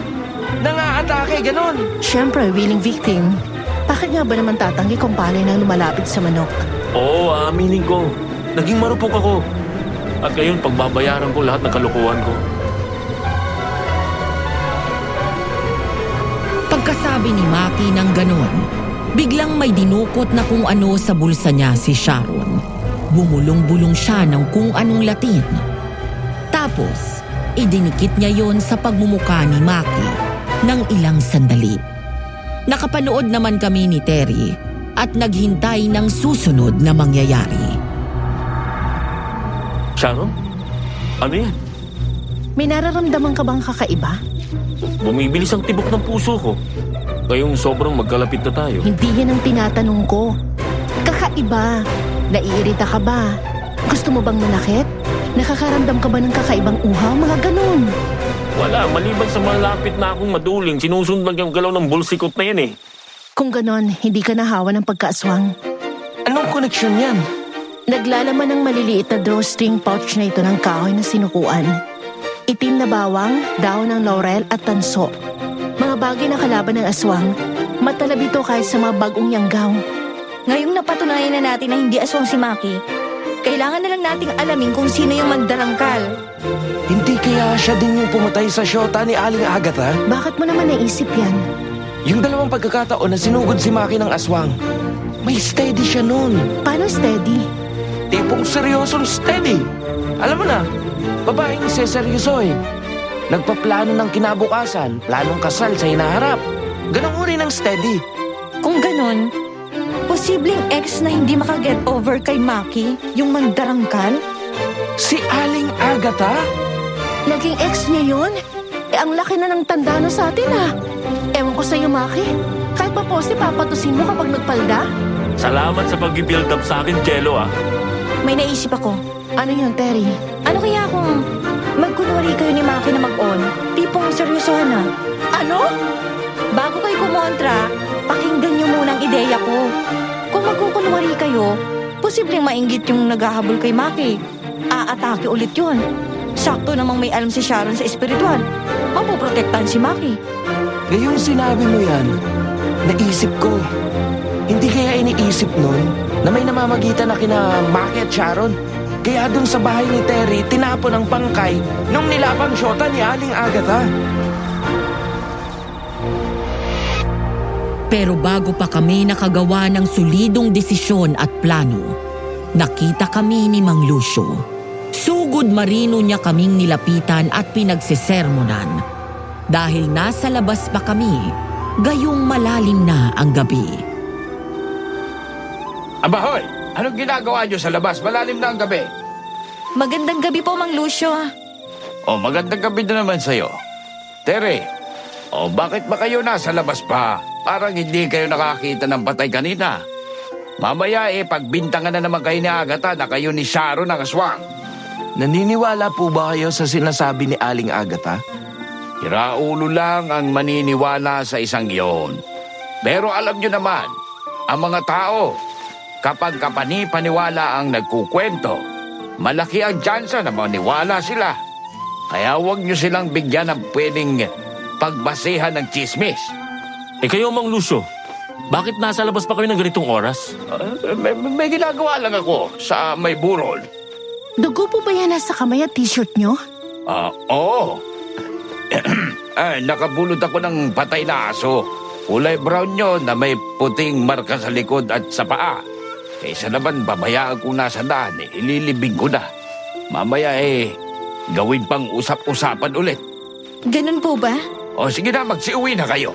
Huwag nyo nang hayaan pa na mga tanod o kaya mga chismosa makakita sa inyo. Una naming inihatid si Sharon. Nagtaka pa nga kami kung bakit wala pang ilaw ang bahay nila. Gayong inaasahan ni Sharon na nakauwi na si Mang Crisanto. Inalok namin na samahan siya, pero itinaboy niya kami at sinabing sigurado siyang darating na si Mang Crisanto. Pagdating sa may amin, umuna na ng uwi si Maki. Isang bagay na pabor para sa aming dalawa ni Terry. Habang naglalakad kaming magkahawak kamay.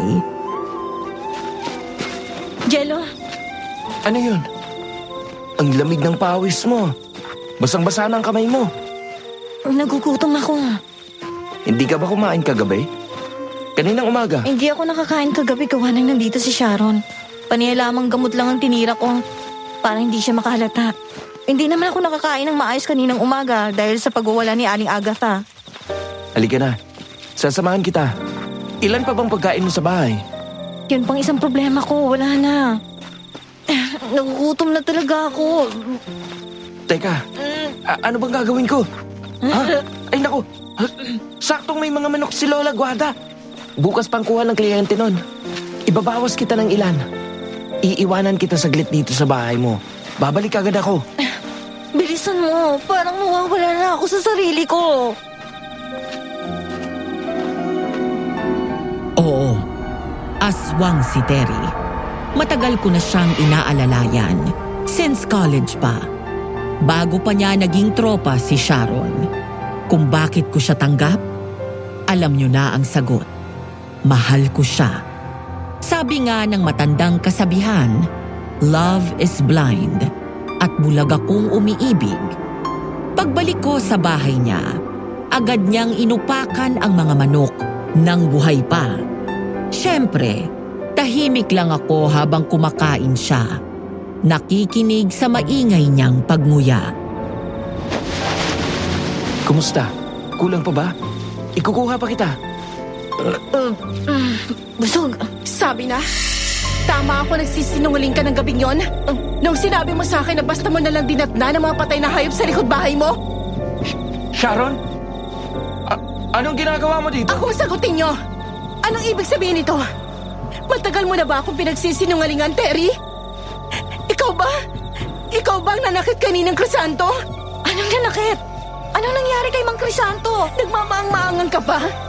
Pinagkatiwalaan kita, Terry. Itinuring kitang ate ko, best friend ko. Sinabi ko lahat sa iyo mga lihim ko. Ang mga bagay na... trinidor mo ako. Isa kang aswang! Papatayin kita! Wow! Sharon! Jello! Hindi naman ako namatay. Butas lang ang palad ko at may haging ako ng saksak sa tagiliran. Pero ang sakit. Sobrang sakit nun. Napahiyaw ako. Yung uri ng hiyaw na hindi ko pa nagagawa sa tanang buhay ko. May nagawang buti naman ang pagharang ko. Dahil mukhang natimulian si Sharon. Namalayan ko na lang na ginagamot niya na ako at panay ang iyak niya. Bakit ka ba kasi humarang? Hindi naman para sa iyo yung saksak eh. Sharon, nakakapag-isip ka naman ng tama. O timang ka pa din, gawa ng galit. Sa palagay mo ba talaga? Ahayaan kong magbatayan kayong mga kaibigan ko? O ang hayaan kitang saktan si Terry? Ano bang gagawin ko? Nalilito na ako. Bakit hindi mo simulan sa pagsasabi sa amin ni Terry nang nangyayari? Bakit kinapasugod dito? Nung makaalis kayo ni Namaki, Nung iwanan namin si Sharon, tumuloy na siya sa bahay nila ni Mang Crisanto. Pagsindi niya ng ilaw, tumambad sa kanya ang halong damusak ng tubig at bakas ng dugo sa sahig. Nang sundan niya yon, nakita niya si Mang Crisanto na may malalalim na sugat sa may balikat at tadyang. Ganito ang pangyayari, Madam Venus. Ayon sa kwento ni Sharon sa amin. Sigurado ka bang ayos ka lang dito? Pwede naman kaming tumigil na 3 dito. Sasamahan ka namin hanggang dumating si Mang Crisanto. Hindi na, sanay na ako kay Ninong. Minsan talaga ginagabi yun eh. Pero pauwi na din yun. Mamaya lang may kasama na ako. Sabi mo yan ha. Baka nahihiya ka lang magpasama sa amin. Ay hindi, lakad na kayo. O sige, alis na kami. Bye, Sharon. Kita tayo bukas. Sige, bye. Ha? Kinabi na naman si Ninong. Ay! Bakit mabasa ang sahig? Teka. Dugo ba ito? Ha? Ninong? Nasaan po kayo? Sinundan ni Sharon ang bakas ng dugo at ang pinanggagalingan ng mahinang ungol. Natagpuan niya si Mang Crisanto na nakasandal sa labas ng banyo at duguan. May malaking kagat sa balikat at may malaking sugat sa tagiliran. Habol-habol ang hininga. Ninong! Ano pong nangyari? Sharon, initake ako ng aswang. Ano? Paano po? Naghahatid ako ng order na libro ng mga Reyes. Nung mapadaan ako sa may tulay, bigla na lang may umatake sa akin. Sinungkapan ako ng kagat sa balikat at sinaksak ako ng kuko sa tagiliran. Nakita niyo po ba kung anong uri ng aswang? Hindi. Inatake ako mula sa likuran. Tapos itinulak ako sa batis. Teka, lalapatan ko na muna kayong paunang lunas. Matapos maiayos ni Sharon si Mang Crisanto, naglagay siya ng bawang at asin sa mga bintana. Pagkatapos ay umalis siya papunta sa amin ni Namaki. Pero inabutan niya akong patakas na lumalabas mula sa likod bahay. Kaya palihim niya akong sinundan at nasaksihan ang totoong pagkatao ni Terry. Sharon, alam ko mahirap tanggapin ang totoong pagkatao ni Terry. Lalo't isa kang tao ng espiritual. Isang mortal na kaaway ng mga aswang. Pero sana makita mo si Terry bilang siya, hindi bilang isang nilalang ng dilim. Pero nagsinungaling siya sa akin, Jello. Sa tagal ng pagkakaibigan namin, eh, hindi man lang niya sinabi sa akin ang tunay niyang pagkatao. Hindi ba't pagsisinungaling yon? Iba ang sinungaling sa malihim. Isa pa, hindi sinabi sa akin ni Terry ang pagiging aswang niya. Aksidente ko siyang nabuko nung college kami. Ano? Kailan? Paano? Matapos ang gabing nakita ka namin sa may talahiban na may dalang pala. Nung sumunod na araw, nag-ihaw si Lola Guada ng tilapia. Pinadala niya si Terry.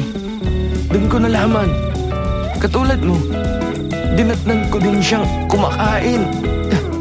Isa siyang sarot. Sharon, hindi ko gustong lokohin ka. Wala akong ganong intensyon. Hindi lang kasi ako nakakita ng dahilan o kaya pagkakataon para sabihin sa'yo.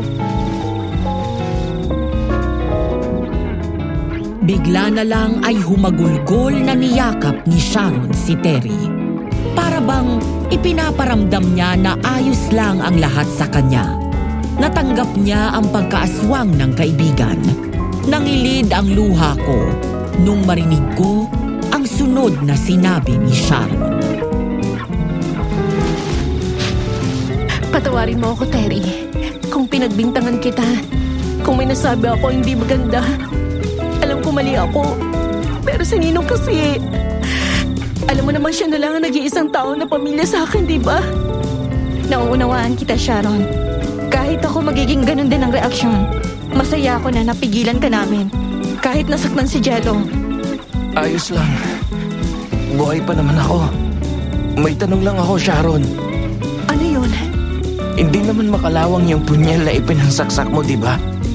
Hindi naman ako mamamatay sa tetano. Hindi. Huwag ka mag-alala. At Jello, Ano yun? pumapahig na ako sa mungkahi mo magkunwari kami ni Maki bilang seryosong magkatipan. Sukdang magkunwari pa kami magpapakasal. Mahuli ko lang ang hayop na aswang na nanakit kay Ninong Crisanto. At gano'n na nga po ang nangyari, Madam Venus.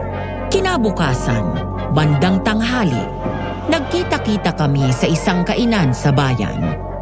Sinabi namin kay Maki ang plano na pumayag si Sharon sa mungkahi ko na magkunwari sila na magsyota para magalit ang aswang na umaaligid sa kanya. Sa oras na sugurin siya noon, nandun kami para hulihin ang aswang at matapos na ang pagdurusa niya. Tuwang-tuwa naman ang loko.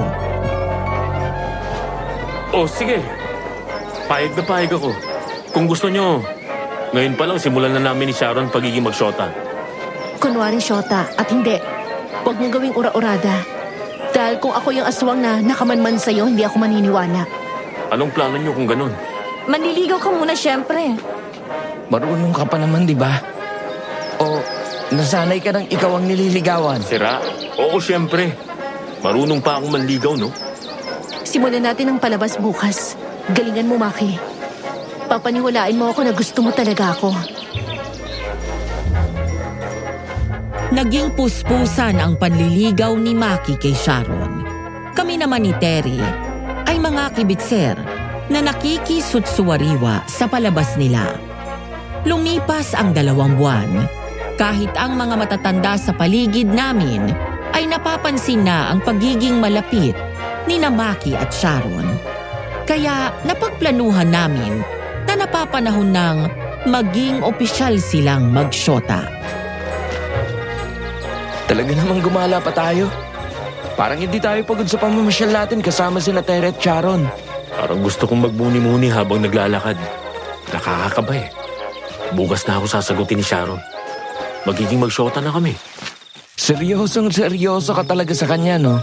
Kapag natapos na ang lahat ng gulong to, aamin ulit ako na talagang may gusto ako sa kanya. Alam mo naman yun, di ba? Kahit nung lagi pa siyang nakaitim, maganda ng tingin ko sa kanya. Yun nga lang, ginalit mo siya. Kahit pa nagkapatawaran na kayo, hindi madaling malimutan yun. Kung ako si Sharon, baka minasagan kita ng muka. Kaya nga babawi ako eh. Tingnan mo, baka pati kayo ni Terry may in love sa akin. Sige lang, suportado kita. Huwag mo lang siyang paiiyakin. Tandaan mo, marunong mangulam si Mang Crisanto. Kahit palagi niyang sinasabi na, Kolorom ako! Pero tingin ko, pahambol lang yun eh. Mukhang may alam talaga siya at malakas ang hawak na gamit. Minsan naririnig ko sila ni Lola Guada na nag-uusap ng seryoso sa spiritual. May mga binibigay pa nga siyang payo kay Lola eh. Sabi nila, kadalasan, malihim yung totoo may alam. Bah, kita mo nga naman. Nakaikot na pala tayo. Tingnan mo, nasa may harap na tayo ng bahay ni Aling Agata. Oo nga no, parang nakakamiss din si Aling Tinay. Dati niyang bahay yan eh. Naalala kong matandang yun. Kapag tagbungan ng bayabas, tinatawag tayo tapos pinapipitas lahat. Oo, atin na nga lahat ng bunga, may libre pang bigay na merienda. Ngayon wala na yung puno ng bayabas, no? Balita ko, ipinabunod daw ni Aling Agata kasi inuuod daw ang bunga. Takot daw siya sa uod. Grabe naman. Para uod lang ng prutas yun. Ibang-iba siya kay Aling Tinay. Grabing iba. Sa tingin mo, ano kaya nangyari kay Aling Tinay? Bigla na lang siya hindi nagpakita, di ba? Tapos, kumalat na lang ang balita, napa-abroad na siya, kaya ibinenta ng bahay. Baka buhay doon niya na. Oh, tingnan mo. Di ba si Mang Lucio yun? Oo nga. Mukhang siya naman ang bagong nilalambing ni Aling Agata. Nai-imagine mo ba kung anong itsura niyong dalawa ni Aling Agata noon? Tapos Agata pang tawag mo sa kanya? Huwag mo na ipapaalala sa akin, Jello. Diyos ko naman. Hiyang-hiya na nga ako sa sarili ko. Tuwing maaalala kong ginawa kong yun. Ang liliit ako. Ewan ko ba? Nakakita ko sa kanya nung pagtamang mata namin sa unang pagkakataon. Naalala ko tuloy yung nagdala ako ng adobo kina Aling Agata. Yung nakita natin siya na umuupak ng hilaw na atay. Huwag na natin pag-usapan yun. Nakakabaliktad ng sikmura eh. Saktong palampas kami sa bahay ni Aling Agata nang makasalubong namin sila ni Mang Lucio na palabas ng gate. Inabutan pa namin na panay ang bilin ni Aling Agata tungkol sa mga damit na ipinaaayos niya kay Mang Lucio. Paano, Lucio? Ingatan mo yung mga damit ko, ha? Oo, iingatan ko. Pero ano nga palang balak mo doon sa iba mo pang mga damit na nasa patahian ko? Medyo dumadami na. Matagal ko na ding tapos ang mga iyon. May utang pa ba ako sa mga paggawa ko sa'yo? Ay, wala naman. Ang sa akin lang, natatagalan na doon sa akin. Baka lumutong dahil hindi na nagagamit. Hayaan mo't kukunin ko ang mga yun sa 1 linggo. Tayo na. Maki, baka mapansin pa tayo ng matrona. Oo nga. Alis na tayo. Kinabukasan, sinagot na ni Sharon si Maki. Saksi pa si Mang Crisanto na sa tuwa ay nagpamerienda ng turon. Nagkakasiyahan kami nang biglang dumating ang isang tauhan namin sa bigasan. Ipinapatawag kami ni Lola Guada. Yun lang ang sinabi. Nagtatakang sumunod na lang kami. Isinama namin si Sharon para opisyal na siyang ipakilala kay Lola Guada. Pagdating namin, may kausap na pulis si Lola Guada. Nandun din si Mang Lucio. Wala pa kaming alam na nakakaaway ni Dante. Mabait mong bata yun. Masipag at hindi napapaaway. Lola, bakit po may pulis? Ay, naku, Maki. Ilang araw nang hindi pumapasok si Dante. Itong umagay, natagpuan siya ni Lucio sa may ilog. Wala na siyang buhay at wakwak ang katawan. Nakakaawa siya. Diyos ko po, may suspect na po ba? Wala nga eh. Tumulong na nga ako sa pagtatanong sa mga tauhan ni Lola Guada. Lahat ng mga kasamahan niya dito sa bigasan, walang idea kung anong nangyari sa kanya. Pero sabi ni Mario, may dinidate daw na babae si Dante. Nakilala daw doon sa plaza. Kilala niyo po ba kung sino? Hindi. Pero sabi ni Mario, ilang araw bago nawala si Dante, magkasama daw sila. May babaeng nakawig na pula daw ang sinamahan ni Dante. Wig na pula. Ano daw kung kulay ng dami? Ano nga bang kulay ang sabi ni Mario? Makintab-kintab na pilak. Ganun daw ang kulay. Mang Lucio, ayos lang po ba kayo? Namumutla kayo ah. Nananakit ang tiyan ko eh. Maiwan ko muna kayo. Ay, nako. Hinervyos yata ng gusto si Lucio. Kawawa naman. Dalhin nyo nga mamaya ng pampakalaban ng sikmura. Pwede naman po na ngayon na. Mukhang matindi ang tama ng nervyos niya eh. Ay, sige, tama nga yun. Ay, teka. Ikaw yung magandang dalaga na pumunta nung birthday ko, ano? Ako nga po. Ako po si Sharon. Masaya po ako, natatandaan niyo pa ako. Sharon. Ay, ako si Lola Guada. Oo, tanda kita. Mahirap na hindi matandaan ang batang maganda na kagaya mo. Pareho kayo ni Terry. Ika'y kukurutin ko dyan eh. Sabi mo katulong ka. Yun pala'y inaanak ka ni Crisanto. Napakapilya mong bata ka. Sorry po. Bakit nandito ka? Nakikiasyoso ka? O may kailangan ka sa akin?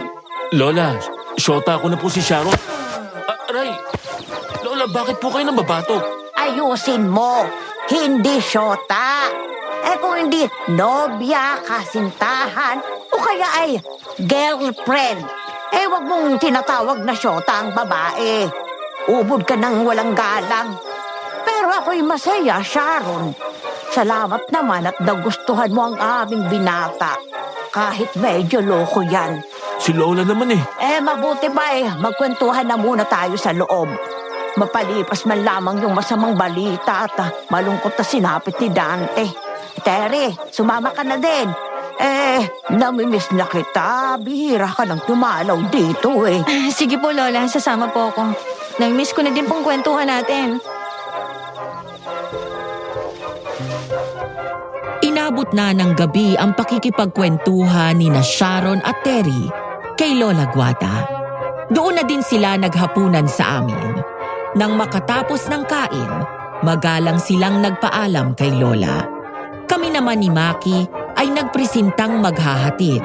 Siyempre, ako ang kay Terry at si Maki ay kay Sharon. Habang naglalakad kami ni Terry, napag-usapan namin ng bahagya ang hinaharap.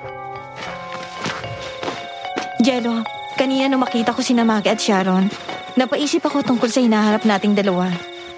Pakasal na kaya tayo? May ipon na ako. Pang-5 beses mo na akong inaalok. Oo nga. Mukhang hindi na naman ang sagot mo. Ayos ka lang ba talaga? Aswang ako. Walang buting mahihita ng kagaya mong tao sa tulad kong aswang. Kung maging mag-asawa man tayo, wala akong balak na magkaroon ng anak.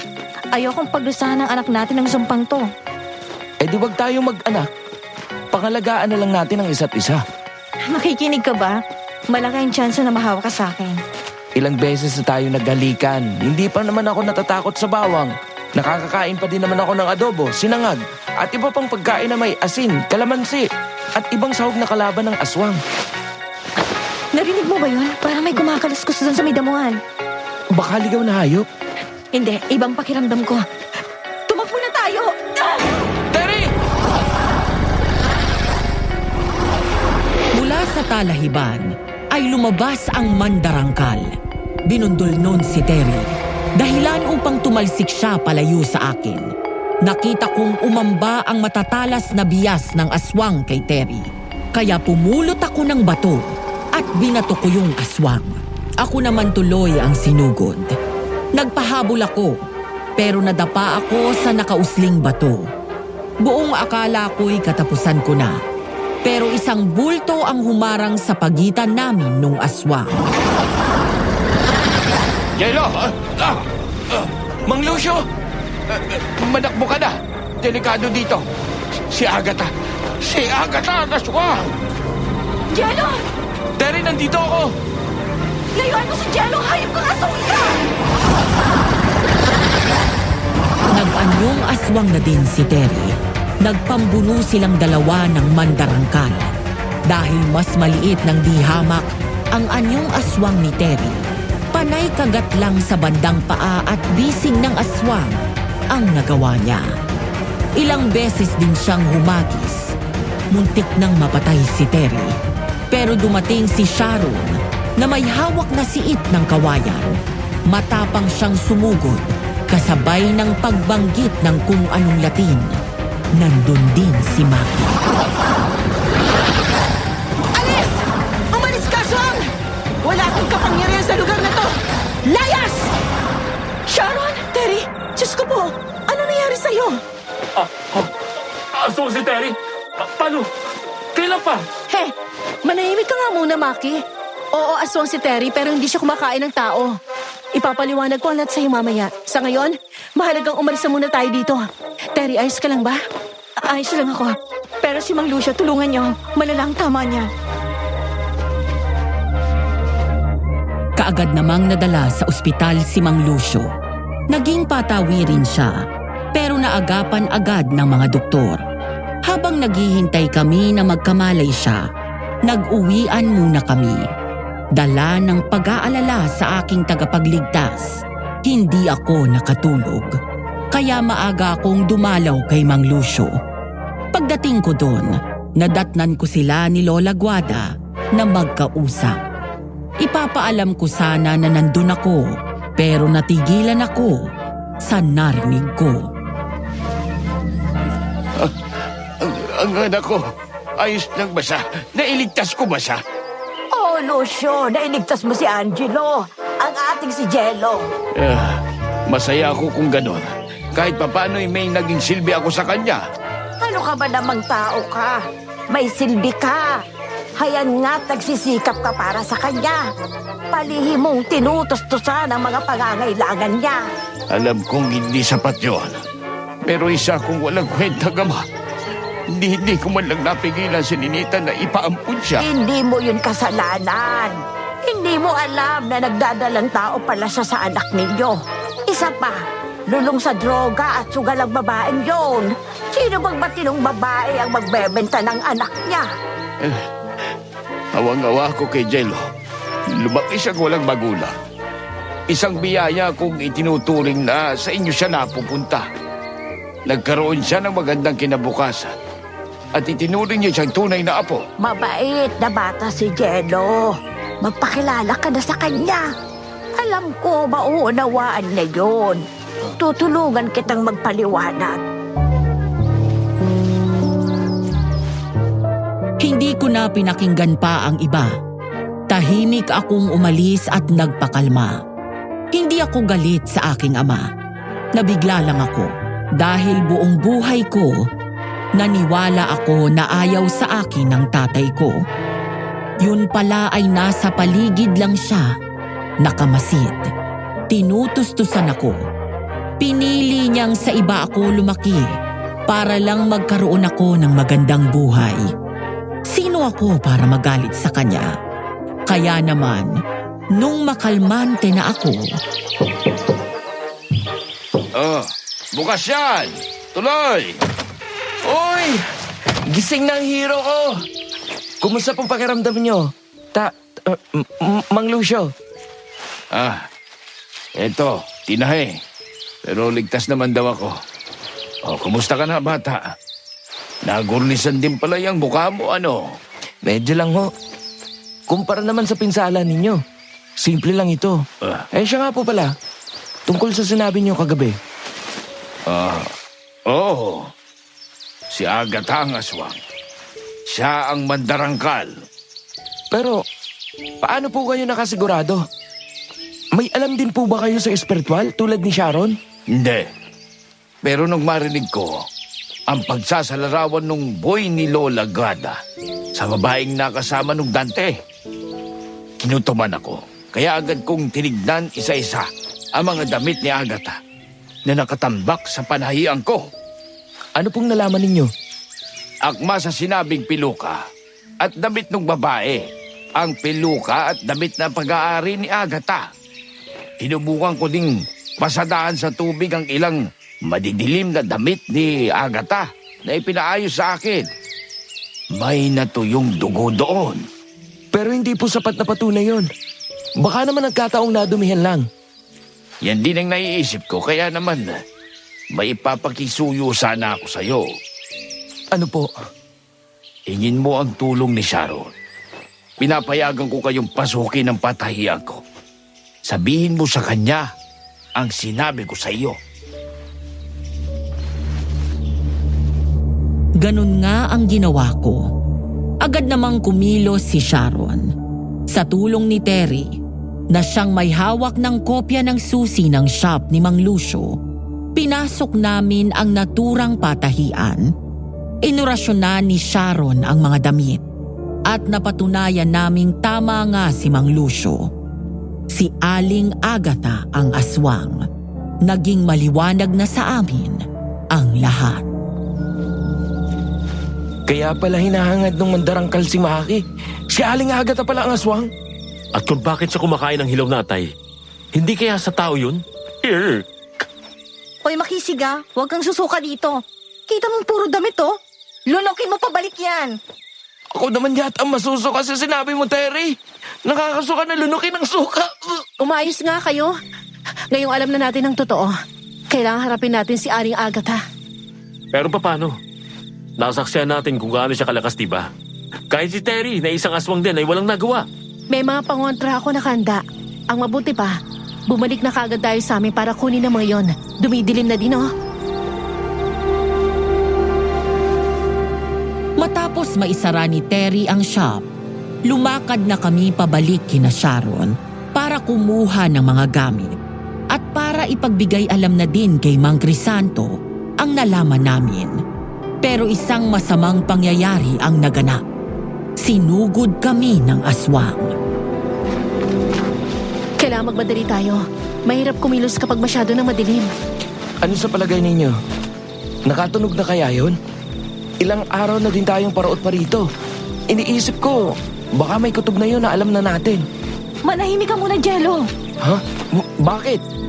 Sabi na manahimik ka na muna eh. May nararamdaman ako. May sumusunod sa atin.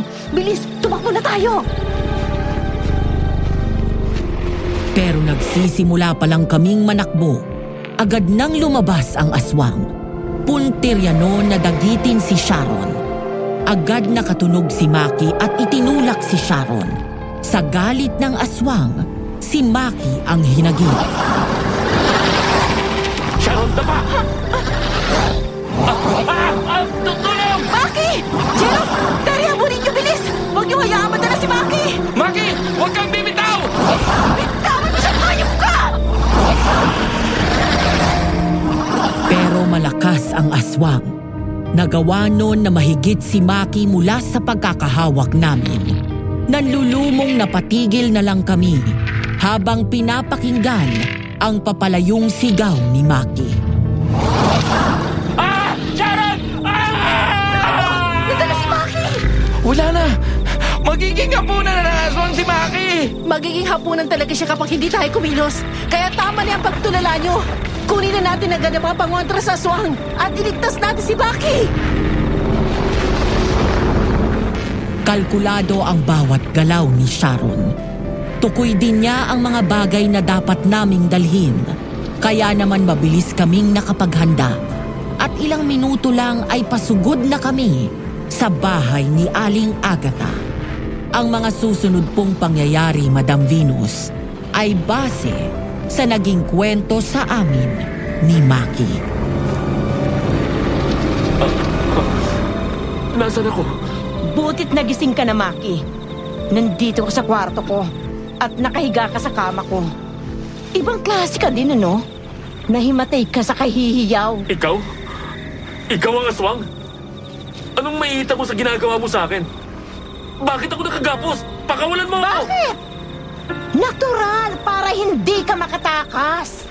Mahihita? Ano pa? Eh di pagkain. Wala kang konsensya! At wala kang puso. Matapos mo akong lapitan, suyuin, basta mo na lang ako iiwanan. Anong gusto mong gawin ko? Ang manatili sa piling mo? Gayong kumakain ka ng tao? Ah, ganun. Nawalan ka ng amor sa akin dahil nangangain ako ng tao. Hipokrito! Kahit ipinakalat kong balitang aswang si Sharon, ang tropa mong si Terry, patuloy mo pa din silang sinasamahan. Kung ganon, ikaw ang nagpapakalat ng chismis. Walang hiya ka. Oo! Walang hiya talaga ako. Dahil ginalit mo ko. Inagaw ka nila sa akin. Walang hiya ako dahil aswang ako. Lumala pa ako ng tao! Hayop ka!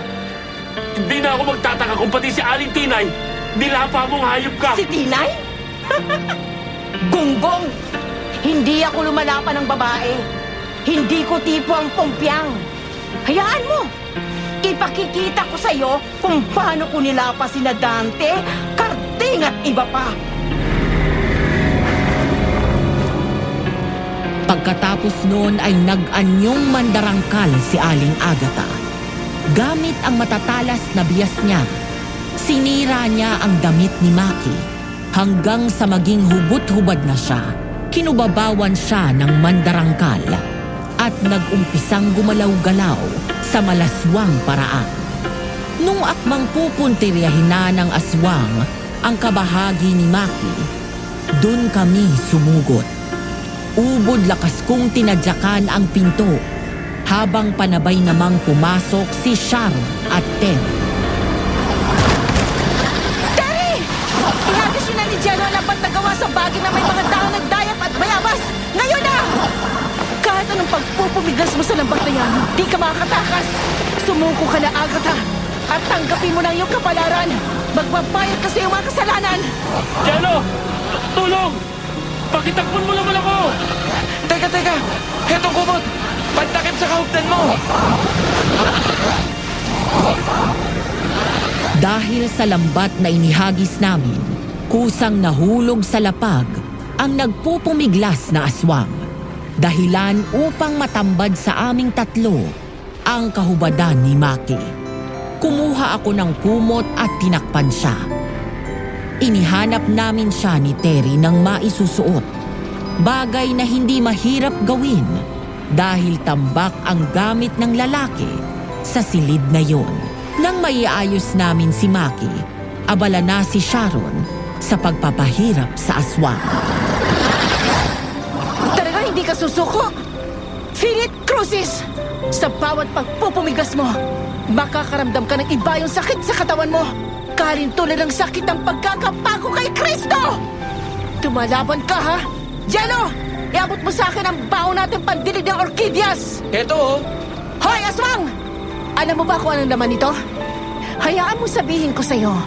Naglalaman ito ng kinatas na dahon ng guyabano, ikmo at bayabas. Pinigaan ko ng 49 kalamansi at 7 kutsarang asin. Natatakot ka na ba? Oo, dapat. Pero mukhang hindi ka naman naiibo. Kaya hayaan mo siritan kita nito. Nangulo ang balat ng aswang na nasiritan ng inispray ni Sharon. Animoy asido yon na nagpapakulo ng laman ng tao. Umangil ng mahaba ang aswang at nagbalik sa anyong tao. Tama na! Ayoko na! Masakit! Huwag mo na akong pahirapan! Manalo ka na! Damdam ko'y sumuko ka din. Oo! Suko na ako! Baka pakawalan mo na ako. Pangako, magpapakalayo-layo na ako. Sige. Ano? Sharon, hindi mo siya pwedeng pagkatiwalaan. Oo nga! Tatraidorin ka niyan! Gusto ko lang maging patas. Lahat naman ng tao may karapatang mabigyan ng pangalawang pagkakataon. Palayaan niyo na siya sa lambat. Pero sadyang walang pag-asa si Aling Agatha dahil nung palayain namin siya mula sa lambat, agad niyang sinugod si Sharon. Pero nakahanda pala si Sharon dahil parang samurai master na ginilitan niya ng liig si Aling Agatha. Gaga! Uto-uto! Ngayon, lalapain ko kayong lahat! Uunahan kitang impakal ka! Mali ka. Ikaw ang tapos ngayon. Mawawala ng salot na kagaya mo. Bumalik ka na sa impyernong pinanggalingan mo! Natapos ang kawalang hiyaan ng mandarangkal na si Aling Agatha. Tapos na din ang pagkukunwaring magkatipan ni Maki at Sharon. Pero para sa ating binatang isinumpa ng aswang, hindi pa tapos ang kabanata nila ng dalagang katulong sa bookstore ng kanyang ninong. Matapos ang 1 linggo, dumayo si Maki sa bookstore. Nagtapat siya ng pag-ibig kay Sharon. Mahal kita, Sharon. Gusto kong gawin nating totohanan. Nang seryoso ang relasyon natin. Sinasabi mo lang yan dahil sa sumpang ginawa ko sa'yo. Walang kinalaman ng ganun sa nararamdaman ko para sa'yo. Kahit pa ipakita ko to sa'yo? Pagkasabi nun, inilabas ni Sharon ang isang kahon ng sapatos na naglalaman ng manikang lalaki. Sa dibdib nun ay may aspile, kung saan nakakabit ang mga hibla ng buhok ni Maki. Pinapalaya na kita makisig sa kamalasan mo sa babae, sa pagkabagot mo sa pag-ibig, at sa sumpang binitawan ko nung gabing yon. Malaya ka na.